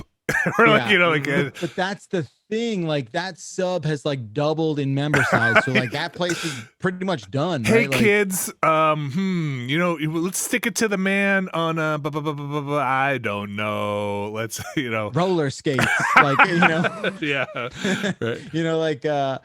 Look, and another thing too, before we pivot out of it, everyone's like, oh, it's Wall Street versus the internet. In a lot of ways it is, but also don't think for a second that like, these massive movements, right, in these swings, like it's not just people on subreddits. Like there is this momentum that happens, and there's probably a lot of other brokers and firms that had started to see what was happening, and everyone's got a piece of this now. So it's buckle up. Were you just deflating something there? This conversation. Some air. I just don't want Caravella float there. I just don't want to participate. I just bet that all the companies are going to have a good time. Yeah, that's right. Wait, isn't that just investing in the what's the index funds, that all the companies are just going to have a good time? Just invest in an index fund. There it is. Where's the Wall Street wuss bets? I want to go to that one. I want to be on the Wall Street Kid subreddit and just go in there and talk about trading on there. It's I have some bonds that have matured for that, were given to me at my christening and then at my confirmation. So that's about I'm ready to go cash. Finally, this $50 bond that my great uncle Vinny gave me is now worth $43. Now worth 51 cents after 18 years. Is ready to go. Cash them in, folks. All right. It's just money. That's right. That's why they call it money. Let's go, Alex. What else do we have here? Well, we got a few things. There's short ones. I'll run through them here real quick. Cyberpunk still exists. They're still putting out patches for it. Apparently, the last patch they put out broke some stuff, as they do, and I don't know if they fixed that or not. But one thing they did apparently add for the PC version was mod support. Mod support is now available in the game. And within 9 hours of announcing mod support, they immediately had to pull a mod that lets you have sex with Keanu Reeves. What? That's the first thing people went for, is banging old Keanu? Well, first of all, how are you surprised by that? I'm not surprised by it. Second of all, it's not really Keanu Reeves. It is Johnny Silverhand. But is it let's be real. It looks let's be real. So what did they do? They pulled the mods, or they said please? They pulled the mods, and they also said please. I didn't read the whole thing, but the basic gist seems to be we can't let people have sex with the Keanu Reeves model. And look, here's the thing. Not in this contract. And they don't want another Elliot Page situation with Beyond Two Souls. They don't want a situation where an actor that has agreed to a specific guidelines of likeness rights is their image is being used in ways that could be contractually problematic for them. Of course. I get it. Yeah. But also, this is number one bullet point on the list of what do we have to watch out for when we release mod support. That is the number one thing on the whiteboard, because gamers horny. Yeah. Gamers horny. Yeah. Everyone knows it. Yeah. And Keanu Reeves, gamers horny for Keanu Reeves. You made a digital version of Keanu Reeves that someone's gonna want to fuck gets it. naked already, right? There's a sex scene with him in it already. I think it's you. Well, I haven't played enough of Cyberpunk to know, but I think what it is like it's you as Johnny Silverhand, not you fucking Johnny Silverhand. That's what I want to know. I want to see what this looks like. I'm sure there's a way to do that. I mean, I assume it looks like all the other sex scenes in that game, which are bizarre and decidedly unerotic, in my opinion. Yeah. Huh. Okay. I forgot about Cyberpunk the last couple of weeks. I'm not gonna lie. Hey, good. I bet a lot of companies right now. I bet a CD Projekt Red is like, thank you, Reddit. Thank you. Thank you, GameStop. Boy, we were really soaking up headlines for a long while there. So what's that? You see what's going on in the stock market? Is there something? See what's going on? Yeah, just wait until CD Projekt Red is the next one that gets the fucking stock bust. Okay. So there's that one. That's funny. Wow, very cyberpunk, I guess. To go and say don't mod this thing section. Yeah, likeness rights. That's the thing Cyberpunk is really rooted in. So another one, Skate 4. Remember when that got announced this last year during I think the summer? Yeah, sounds like the Greg Miller thing. It was the whole thing of like, we're excited, we're gonna do right by this, can't wait to do it. Yeah, so I guess I didn't realize that when they announced that they had not actually announced the developer that was doing it, presumably because that developer did not really exist at the time. But there is one now. The studio is named Full Circle. It is in Vancouver, and it is led by Daniel McCullough, who was a former GM at Xbox Live, and also worked at various other Xbox things like Forza and Kinect games. So he is the head of that studio, and they are making Skate 4. So there is actually a team in place. They seem very committed to actually doing this. Okay. I mean, see, you can do it. You can will a game into existence. Apparently, you can will a lot of stuff into. You can do. Yeah, apparently. If you will it, dude, it is no dream. Nice. What else you got, Alex? Well, on the subject of skateboarding and things we like about skateboarding and video games, so we are getting new Skate, which is great. I hope they do well by that. We got great old Tony Hawk last year, courtesy of Vicarious Visions. This is a story that we briefly touched on during Game of the Year discussions because it happened right in the middle of our Game of the Year discussion. But Vicarious Visions presumably will not be making any more Tony Hawk things because they have officially been folded into the Blizzard division of Activision Blizzard, and they will be working on, it seems like, some remake stuff for them. I assume what happened was they heard our most distressing discussion around Warcraft Reforged real time and said, oh, we got to fucking fix this. Get those guys in here. And now they will be, I think, working on the Diablo 2 remake. I don't know. Whatever it is they're working on, it's whatever the next great remake in the Blizzard lineage is going to be. Put Diablo in Tony Hawk. That's where it goes. Put Kane. Who's it? Is it? Stay a while. Listen. Put him on a skateboard and put him in Tony Hawk. Check me out. Nolly. What is it? I'm not going to support this. 720. Stay a while. I'm not supporting it. Okay, well, it's the last. Man, they should story. make a new 720. Is what they should make. Watch out for the bees. Who owns that? Who put that one out? That's I don't know. Who did make 720? I don't know. Or Skate or Die. Skate or Die. That was an Atari Midway Games West. Okay. Oh. Okay. Hey, anyway. I know. This will be very, very tangential, and it has nothing to do with the news. Yeah, hit me. We're at the end of the news.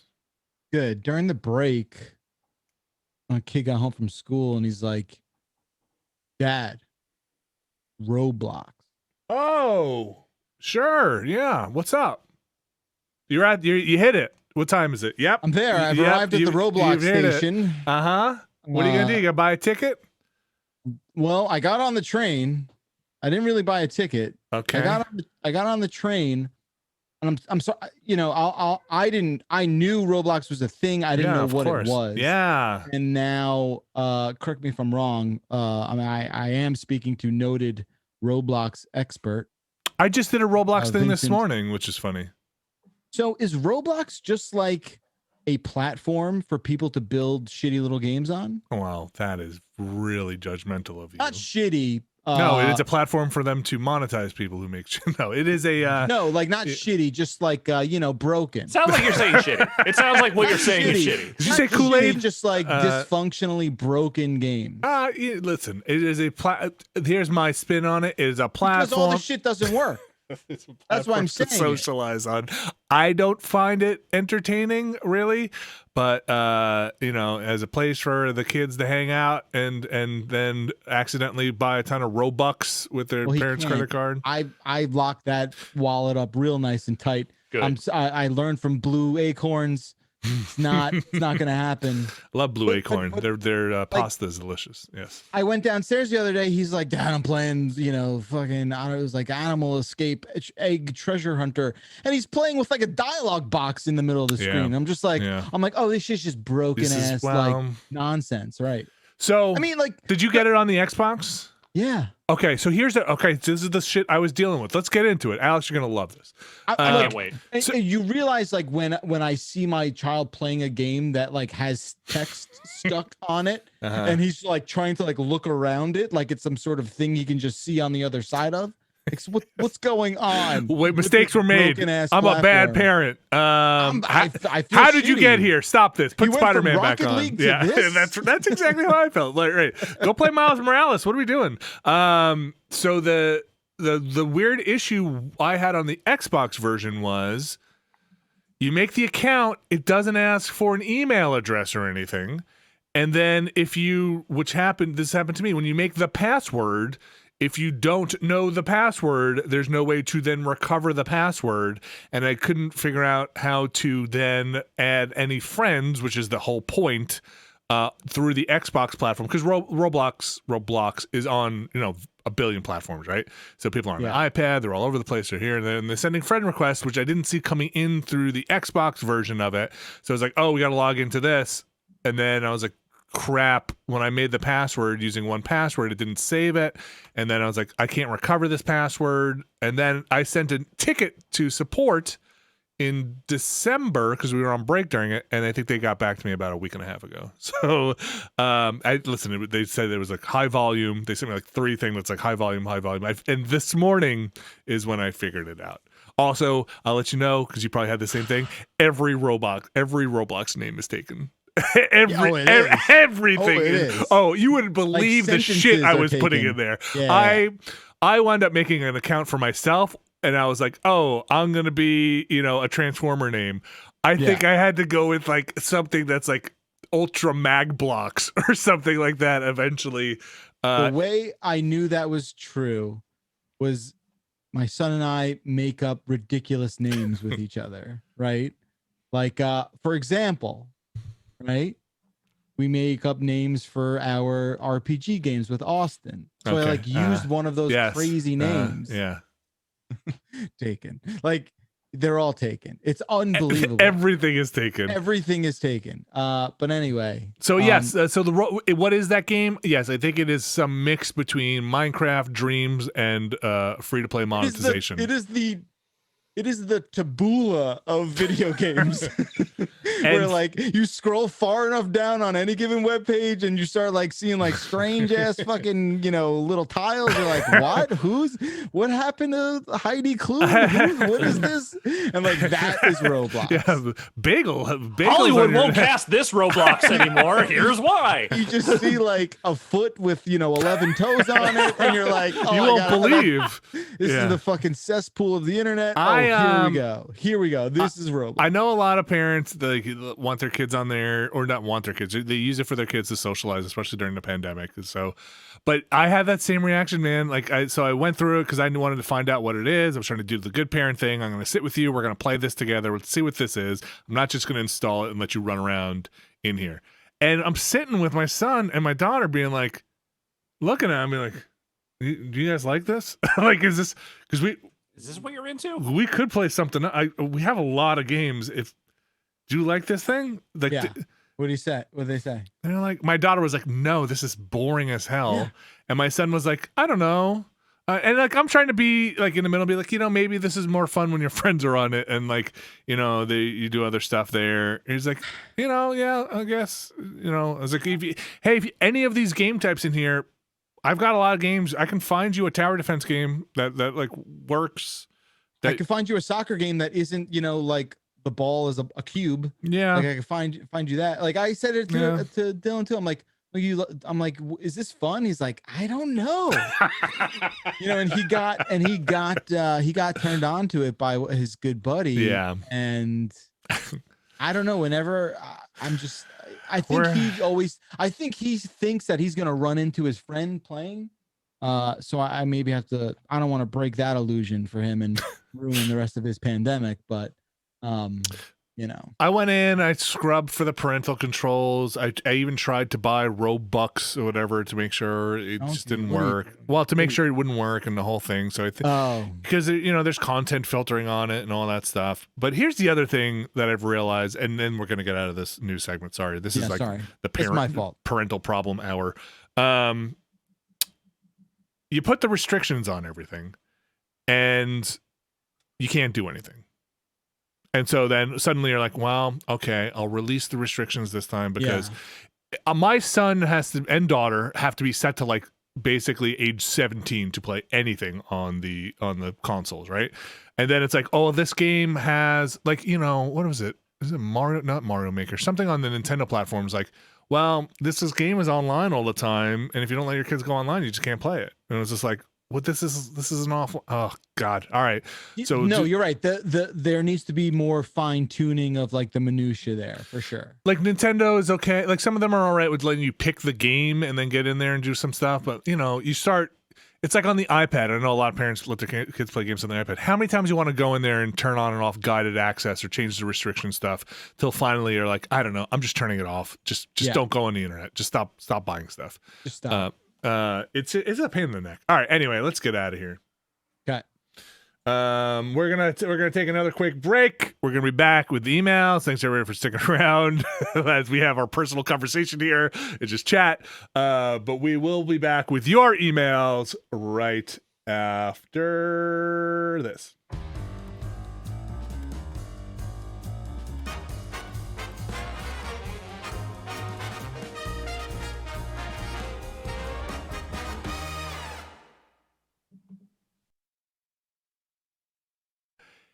And we are back. What's up, everybody? Yeah. Yeah. Yeah, I know. No, I know. Here we go. We got the emails. It is time for the emails part of the show. If you want to send an email, send it to beastcast@giantbomb.com. That is beastcast@giantbomb.com. Thanks, everybody, for sending your emails. I read them. I forwarded them along. Forward them to Alex, forward them to Jeff Bakalar. If you ask me to forward them or mention somebody else, I forwarded it to them too. Forward them. That's what I do. Who else can you forward to? I can forward to anybody, man. You want me? I'll forward you an email right now. But thanks everybody for writing in, taking your time to write in. Some of them are long. Sometimes they don't get written. I feel bad, or they don't get read, and I feel bad because you took a lot of time to write them. But I did read it. Sometimes I laugh.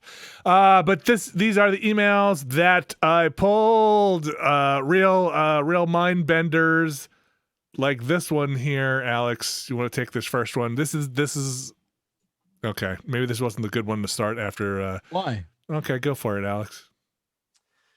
Nathan from Tumwater, Washington asks, what's the worst thing you can dip your French fry in? I don't know. A toilet? Like, what is this question?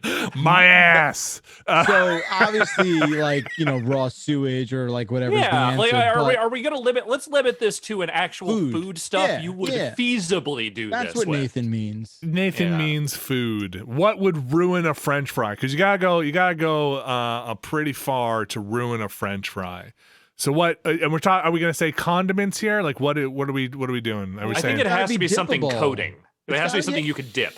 Yeah, like it's just got to be dippable. So likely liquid or liquid adjacent. Yeah, right. Like cranberry sauce. Oh, you know what? No, I'd go. That's not so bad. Probably. Right? Like, I don't think it would be great, but I think it'd be okay. Yeah, you wouldn't throw it up. I'd eat a French fry dipped in a lot of stuff. A fry is like a flawless vessel. That's the thing. It's this flawless vessel. Ice cream? What? That's No, amazing. Have you never had like French fry and Frosty? Yeah, like that shit dude. actually works really well. Okay. Oh shit, man. I don't know. French fry. Oh, French fry and chocolate. I mean, come on. This is more of a brain bender than I really thought. Orange juice. Orange juice? Like something tangy. You're getting something closer. Something like acidic and tangy. Like mouthwash. Like. Well, no, that's not a food. You're veered away. I know. I'm just saying. Like I'm thinking just Like even the thing that you immediately think is bad, it winds up being very good. What is what is it? Is it uni? The kind of real like the slippery kind of gooey thing you get sometimes in sushi. Is it uni or is it sea urchin? I don't remember exactly, but there's like one of those that I feel like the texture alone mixed with a fried potato would be so off-putting that maybe that would not be good. Yeah, but maybe. Yeah. Wasabi. There we go. Actually, wasabi. That would be kind of painful. Oh, I'll go in. Wasabi fries? You're crazy. Yeah. I'm in. Right. Maybe there actually is no answer to this. I don't know. You know, I don't like caponata. So like maybe caponata. That's like that eggplant kind of Mediterranean dish. It always smells like baby diaper to me. I don't enjoy it, and I don't enjoy eating it. And everybody says, "Oh, you have an uncultured palate," and I say, "You know what? It smells like a dirty baby diaper to me. Never gonna tell me otherwise." What about like oyster juice? Ooh, I bet oyster, but isn't oyster fries something else? Is that something you can dirty? get like fried oysters, which is basically just like that like leftover oyster juice. That might be bad. You're getting there. Or how about like some sort of like very bitter, soury Greek yogurt, like the yogurts that are like not sugary and delicious. Okay. Milk, something like that. I think but milk. I'm with you. I'm not a big milk guy. I'm not anti-milk. I'm just saying that I don't think that is a thing that would benefit a fried potato in any way. I put sour cream on like a potato and it's delicious. So that's different. That's a different thing. But it's close. It's dairy and it's getting close there. It's getting close. Like sour cream is like a staple on a potato. I think there's enough difference. I mean, I dip fries in everything. I think a fish base is probably the closest I'm going to come here to really getting me to be like just a bowl of fish sauce. Is that what you're saying? I really don't like shrimp chips. Like I don't like shrimp. So like I think getting close to that, if we're veering into that territory, I think I'm out. If you're going, I think we're starting to get close. I think if nothing cottage cheese in the chat, and I just feel like. But that's the thing. You could dip anything into cottage cheese, and that food is ruined. That is the end of that food. I love cottage cheese. What the hell is wrong with you people? Oh, cottage cheese is delicious. And applesauce. Oh no. The problem with everybody. There was a while. This is probably not true anymore. But there was a time when people would be like, "Oh, if you're gonna lose weight, eat cottage cheese and like low-fat cottage cheese and this whole thing." I don't know. Yeah, because you'll never want to eat again. No, then we'd buy it. It would be super expensive, and then I would eat the whole tub in one sitting and be like, "Well, this just doesn't work. I'm clearly doing this wrong. You shouldn't have to buy 5 gallons of cottage cheese. That's not what they mean." I love cottage cheese. I'll eat that. Oh man, I eat it out of spoiled milk. Give it to me. Give it to me all day. I'm ready to go. Trader Joe's has for whatever reason their cottage cheese like kills me. It's so good. Oh, you so people, good. Like people, like fruit and like peaches and stuff mixed in there. Hell so yeah. good. Hell so yeah. good. Dude, let's do a cottage cheese podcast. What would that be? The best things to dip in cottage cheese? Episode 1. Have fun doing that show without me. Peaches. I could probably do a podcast just on the cool shit that you can only find at Trader Joe's. Like some of their dips are like surprisingly weird but great. I haven't been in a Trader. Hashtag ad. Yeah, right. Yeah. Well, speaking of Trader Joe's, all right. Jeff Backler, why don't you take this next email? Hey, Beastcast, I'm a father of 2 kids, 9 months and 4 years, and have limited gaming time, so I usually buy games on sale because I know I might not get to play them for a while and have a backlog already. I've noticed a few times on PlayStation that a game was on sale for a good price, and within a month or two, it's a free game on PlayStation Plus. The holiday sale had Control Ultimate Edition for $19 Canadian and the DLC for $9. Having the base game, I thought I bought the DLC, and now I see the Ultimate Edition will be the free game for February. Yeah. Which is kind of amazing, by the way. Everybody should jump on that. This is at least the third time this has happened to me in the last year or so. What's up with that? If I see a sale, I almost don't want to buy it because I feel the deal is that good. It's probably going to be free soon. That might be like the good rule of thumb. Like, does this deal feel real good? Is it too good? Is it on its way to free? Yeah, it's a good question. And the reason I pulled it is because I've noticed. You wrote it. I wrote this, and if you rearrange Marcin, it is Vinny. No, but it's like there was also that Watch Dogs Valhalla sale. They had a lot of stuff on the during the holidays on sale. But yeah, I don't know. It's the same. It's a similar thing on other platforms where you have Game Pass and like are you gonna get this game on Game Pass or buy it when it's on sale. But yeah, it's tough. I don't know. I don't have a good answer to this. But like it happens. It definitely happens. And it's sometimes tough too when I feel guilty recommending people go buy something. I'll send text messages or something to my brothers and be like, hey, this is on sale. You guys should get it. We should play this. And then, a month later, it's like, dude, this is now free on PlayStation Plus. Sorry. Yeah. Look, that's the risk you're gonna have to take. Yeah. Yeah. There's a market value for games too, my friend. Oh no.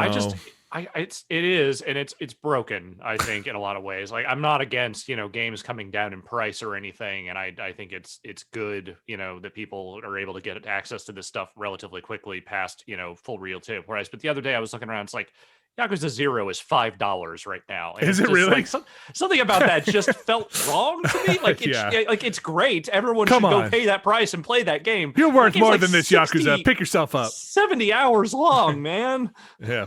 That's funny. Anyway, that's weird. Yeah, game prices are very weird. They're the cheapest they've ever been and the most expensive they've ever been, and the range is incredible.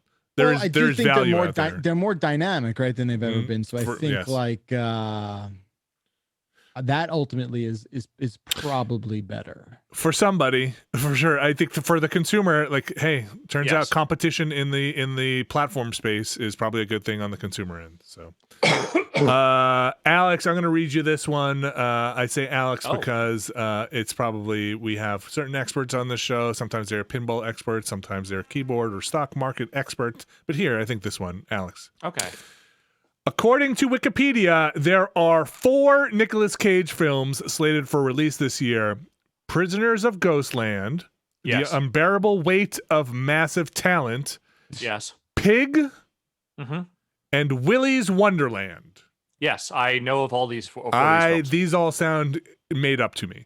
Which one are you most looking forward to? Okay, this is tough because they all sound real wild for different reasons. So Willy's Wonderland is the one that's Five Nights at Freddy's, but it's Nicolas Cage fighting evil animatronics. Okay. That seems like it'll be fun, even if it's not good. It'll still be silly. So I am looking forward to that one. Prisoners of the Ghostland is a movie that he is doing with a director named Sion Sono, who I don't know a great deal about, but people I know who love weird cinema are super excited about it. And as far as I know, it is about him being sent by the government into a place that has been infested with ghosts or spirits or demons or something, and he is wearing a suit that will explode if he does not rescue the president's daughter from that place in time. You were like you were off the rails in a normal way for half of that, and then flip the page and like, wait, what? Are these 2 pages from the same script, or did this get like messed up in the binding? All of that is apparently the premise of that movie. Okay. I can't promise it'll be good, but it does sound like a real good time. All right. Pig is a revenge movie in the vein of many other revenge movies he has done. Only in this case, he is a truffle hunter in the wilds of Oregon whose pig, his truffle hunting pig, is kidnapped, and he has to go and rescue his pig. From who? I don't know, and I don't care. That sounds great. Down. Put the pig down. The last one of those, I'm not sure that movie's actually going to come out this year because I'm not sure they've even started filming it yet. But that's the one where Nicolas Cage plays a version of himself, and he is fighting, reckoning with, dealing with a bunch of versions of Nicolas Cage from movies he's already been in. Oh, that's interesting. Yeah. Oh, wow. Like sort of a being John Malkovich thing, but like different. And I'm not sure they've even started filming that movie, but the other ones I'm pretty sure are all going to come out this year. I don't know. I feel like at one point I placed him in like, forgive me, Alex. I feel like at one point I placed him in almost like the Steven Seagal category, where I was like, "Oh, that is." I know that's fucked up. That is actually really fucked up. If you had said if you had said to me like where Bruce Willis is now, I would have totally accepted that. Like, yes, old action hero, formerly beloved actor, essentially reduced to performing the exact same revenge movie over and over and over again on demand. And yes, I would have said that. But Seagal, man. Jeez, no, Seagal's fucked up. Seagal. Oh, dude, I saw this one video about Seagal. Is it the one of him playing a guitar solo at some fucking blues concert that he was performing at? No, these guys, it was like a podcast where these guys were making fun of him because he's like 70 and he's supposed to be like the best Marine the government has to like put into some like, terrorist cell. Oh, it's amazing. Anyway, but what I don't understand about Nicolas Cage is that he has this storied career, but then there's so many peaks and valleys with this guy. Like he'll be asked to like introduce like a category at the Oscars and then do like world's wackiest, curse words on Netflix or something like that. Like it's wild. Well, it's a couple of things. It's a couple of things. So yes, he is an Oscar-winning actor. He literally has an Oscar for best actor for Leaving Las Vegas, and I think it is a totally deserved one. He was incredible in that movie. Very good. He was nominated wasn't he nominated for adaptation too? I think he was nominated. He didn't win that one, but yeah. And so here's the thing, though. Every actor, inevitably, other than the greatest, like the ones that somehow find a way to just stay relevant forever, inevitably there is a downturn in their career. And his was a little harder than others because he was multiple times divorced and also had massive tax problems at one point because he couldn't stop buying castles in Europe. Or like pyramid coffins. Yeah, exactly. Well, that's the one thing he was allowed to keep because apparently the government cannot repossess a burial plot. That's one of the few things the IRS cannot take. Sleeping in your pyramid again, huh, Nick? I'll get there. But so there was like a stretch from, I'm going to say like the mid-aughts to maybe later aughts to like the last couple of years where once in a while you would get something kind of interesting. But for the most part, he was recycling through these just samey, awful revenge movie plots that just went nowhere, did not really give him any room to do anything interesting. It was a Sorcerer's Apprentice. Hey, I think that's one he liked, right? Didn't he like magic? I'm pretty sure that was the last big budget movie he was allowed to make. Oh, yeah. But here's the thing: in the last couple of years, and it's really been since like I'm gonna say like 2016, 2017 on, a few enterprising weirdo indie directors and people, like Mandy's. They're working on the Mandy's, The Color Out of Space, things like that. They are finding that if they don't have a huge budget, but they still want a particularly bizarre performance from their lead actor, Nicolas Cage is the guy to get because people eat that shit up it works when you know how to use him, when you know how to apply him, it works. Yes, apply directly to the forehead. Yes, you've never met him, right? No, God, no. So what do you mean? Oh God, no! I feel like you're on a short list of people that like deserve to meet him. Here's the closest I've gotten is that when that clip from that movie Never on Tuesday went around back in 2019, there was an interview with him where it was for one of the million revenge movies he was putting out. The guy asked him about the clip and he said he had seen it. So at some point that guy saw my Twitter account, which I believe at that point my username was A Cruel Angel's Beavis. Great. Yeah, so explain that to me. I don't know. Cruel Angel's Thesis is the theme song to Neon Genesis Evangelion. Oh Christ. Okay. And yeah, so I'm sure he had no idea what to do with that. Point is, that's probably the closest I've ever gotten, and probably the closest I will ever get. And that's fine. I think you've put the pieces into place. I think something is going to happen. If you were Dan, it would happen to you. So why not through like there's gonna be a time when you are doing something, having a fairly rotten day, pandemic's over, and you're in an elevator, and all of a sudden the doors open, and Werner Herzog and Nick Cage are having a discussion about pyramids, a very serious discussion. The doors close and it starts going up, and the elevator stops, and you are, and there he is. There you are. Neither of those guys deserves that. I think they deserve better than that. You stuck in an elevator with me. I don't believe in fate or anything like that, but I do think forces will conspire to get you two in a room together where you have a conversation. I think we live in too much of a connected world now where like that's a thing that's not going to happen. I think what? He is very explicitly a non-connected person. He does not use social media at all. He is not. He sure says yes to a lot of things he gets offered. I feel like there's a way. Let's like, I don't want to talk too much about Nicolas Cage here, but why? I don't. That's a good question. That is actually probably the first number one question. But what's the scoop on like working with Nick Cage? Good times, fun, hard to work with, good question. Literally ask anyone in Hollywood. Yeah, I mean, because everybody's worked with. I think there were some stories from him when he was younger that he was just like, he was difficult in the way that a lot of young actors who were trying very hard specifically to break out of family legacies can be. Nicholas Coppola, you mean, was maybe a tougher? I think in particular, the 2 Francis Ford Coppola movies he did, he was apparently a pain in the ass because he didn't want to be seen as, the director's nephew. He wanted to kind of do his own thing. And so he clashed a lot on those sets. But other than that, I can't think of too many stories where it was like, oh, I hated working with him. I have not seen a lot of that. Because I think that's part of the charm of some of it is like there's an eccentricity that about him, but knock on wood, you know where I'm going with this. Like it does. There's like don't want him to be problematic, and I get it. Yeah, like there's not like a dark, like there's a weirdness, but not necessarily like a troublesome thing following him around that makes it nothing like at least extremely dark that I know of. Yeah, that I know of. I listen. I do not that he steals the Constitution a lot. I mean, look, it's again, and no one is completely ghosts. No one is completely unproblematic. My fandom of Nicolas Cage does not, negate the possibility that maybe there are darker things lurking under the surface, and if that's the case, so be it. Right. But like, no one should be deified in any particular way. But what I know of him does not seem like he is a nightmare person. Yeah. Now that we've had that conversation, we jinxed it. Yeah. I didn't even want to bring it up. We put it out. Trying to dance around it, but I was just trying to think of like what the charm is, and I feel like there are very.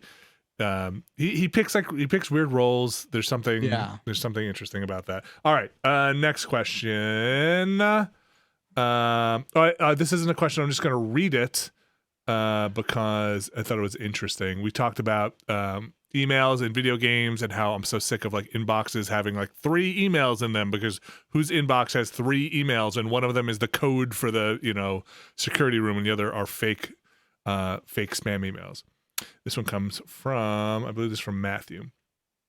On an episode of The Hotspot, which is a fantastic podcast, Vinny suggested that instead of email inboxes in video games having only a few emails with fake spam and phishing messages, developers should generate more realistic inboxes with thousands of meeting requests and other such mundanities. I don't know. I've never. Okay.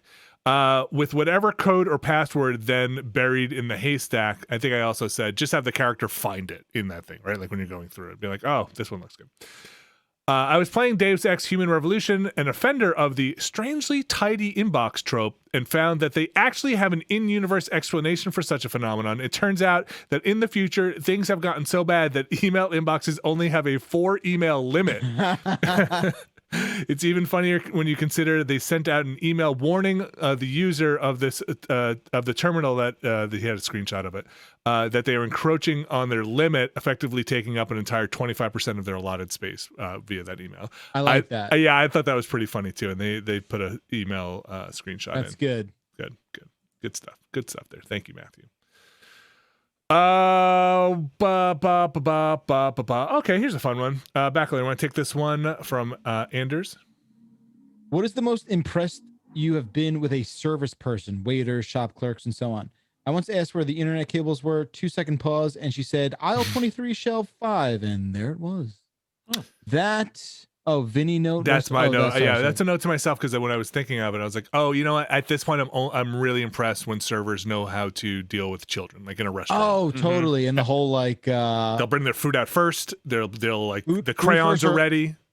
Or like there's this place we go to in town where they kind of before the pandemic they got to know us because we were there so much, and it was like, like, oh, this comes with French fries, but we could, like we'll put some grapes on there, like stuff like that. or like there are certain servers who I've had servers, and it probably depends on the person's day and like how much crap they've had to deal with. Yeah. But like, you put an order in and it's like, if you're getting an appetizer or something, they're like, hey, do you want me to bring out the kids' food, with this appetizer? It's like, look, yes, thank you.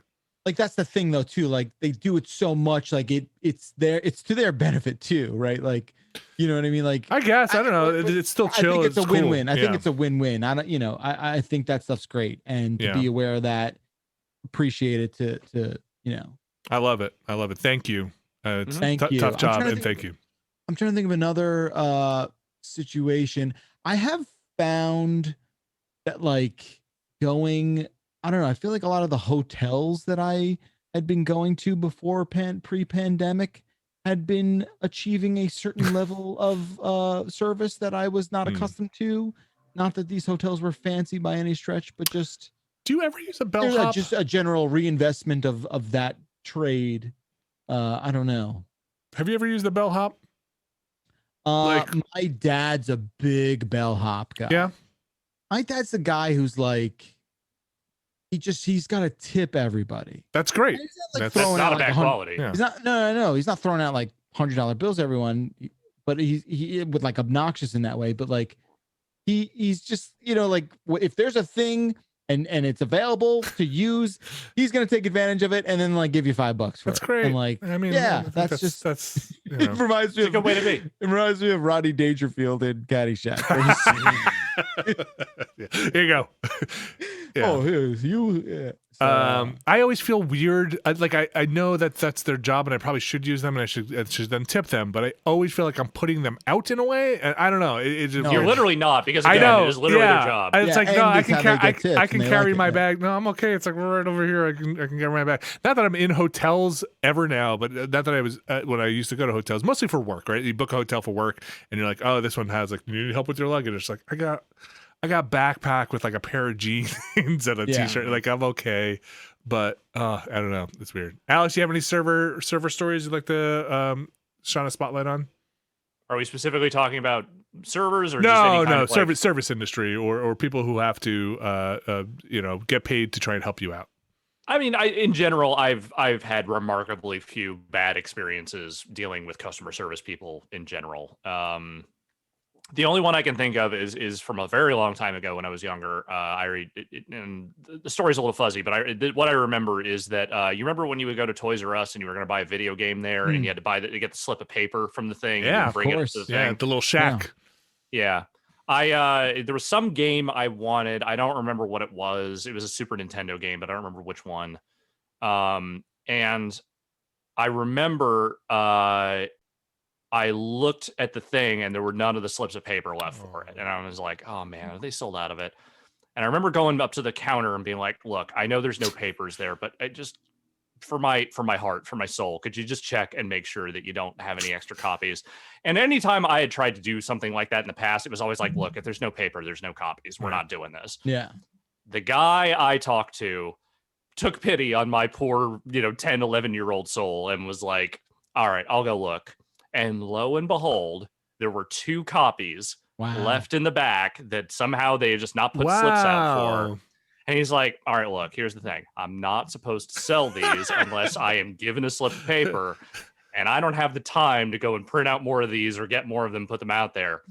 So we're just going to make this transaction happen. Yeah. Wait, right there?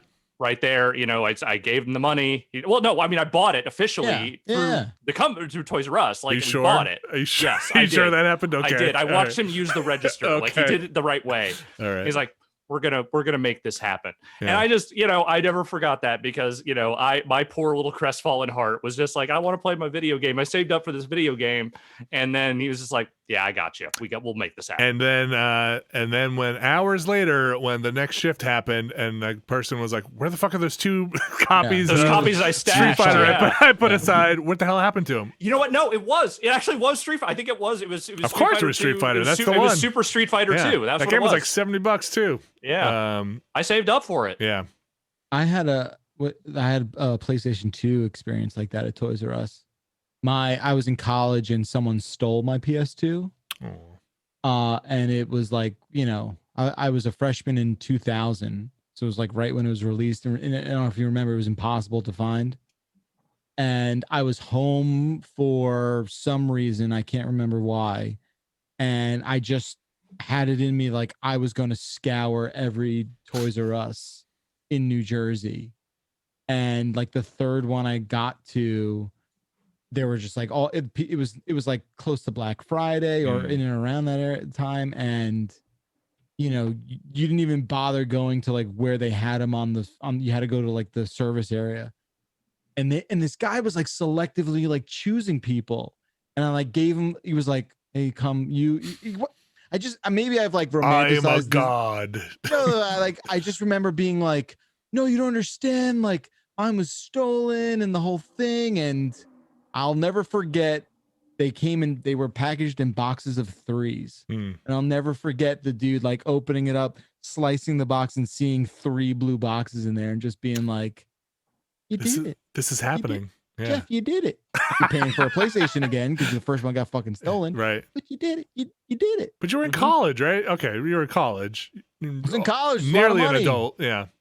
What do you, I mean, you're not really an adult in college. No, nearly an adult. Close to it. One more I would like to say, because this was very kind. There's a place in town I go for my eyeglasses, and I still go there, and they're very nice. And my daughter, this is a couple of years ago, so she was like, like 4 or 5. She wanted, her friends have glasses, and she doesn't wear glasses, but she wanted glasses, and she's like, "Can I get glasses?" And the guy gave her like the test frames with the clear lenses in it, and was like, "Here, you can have these," and let her pick them out and take them home. And she still has them to this day and puts them on for her Zoom calls. I thought it was super nice. It was a very nice gesture. Nice gesture. Nice gesture. Still go back there to this day. All right. We're not sponsored by Warby Parker or anybody. No, we'll just go get my glasses. I think that we're going to wrap that up on the emails there.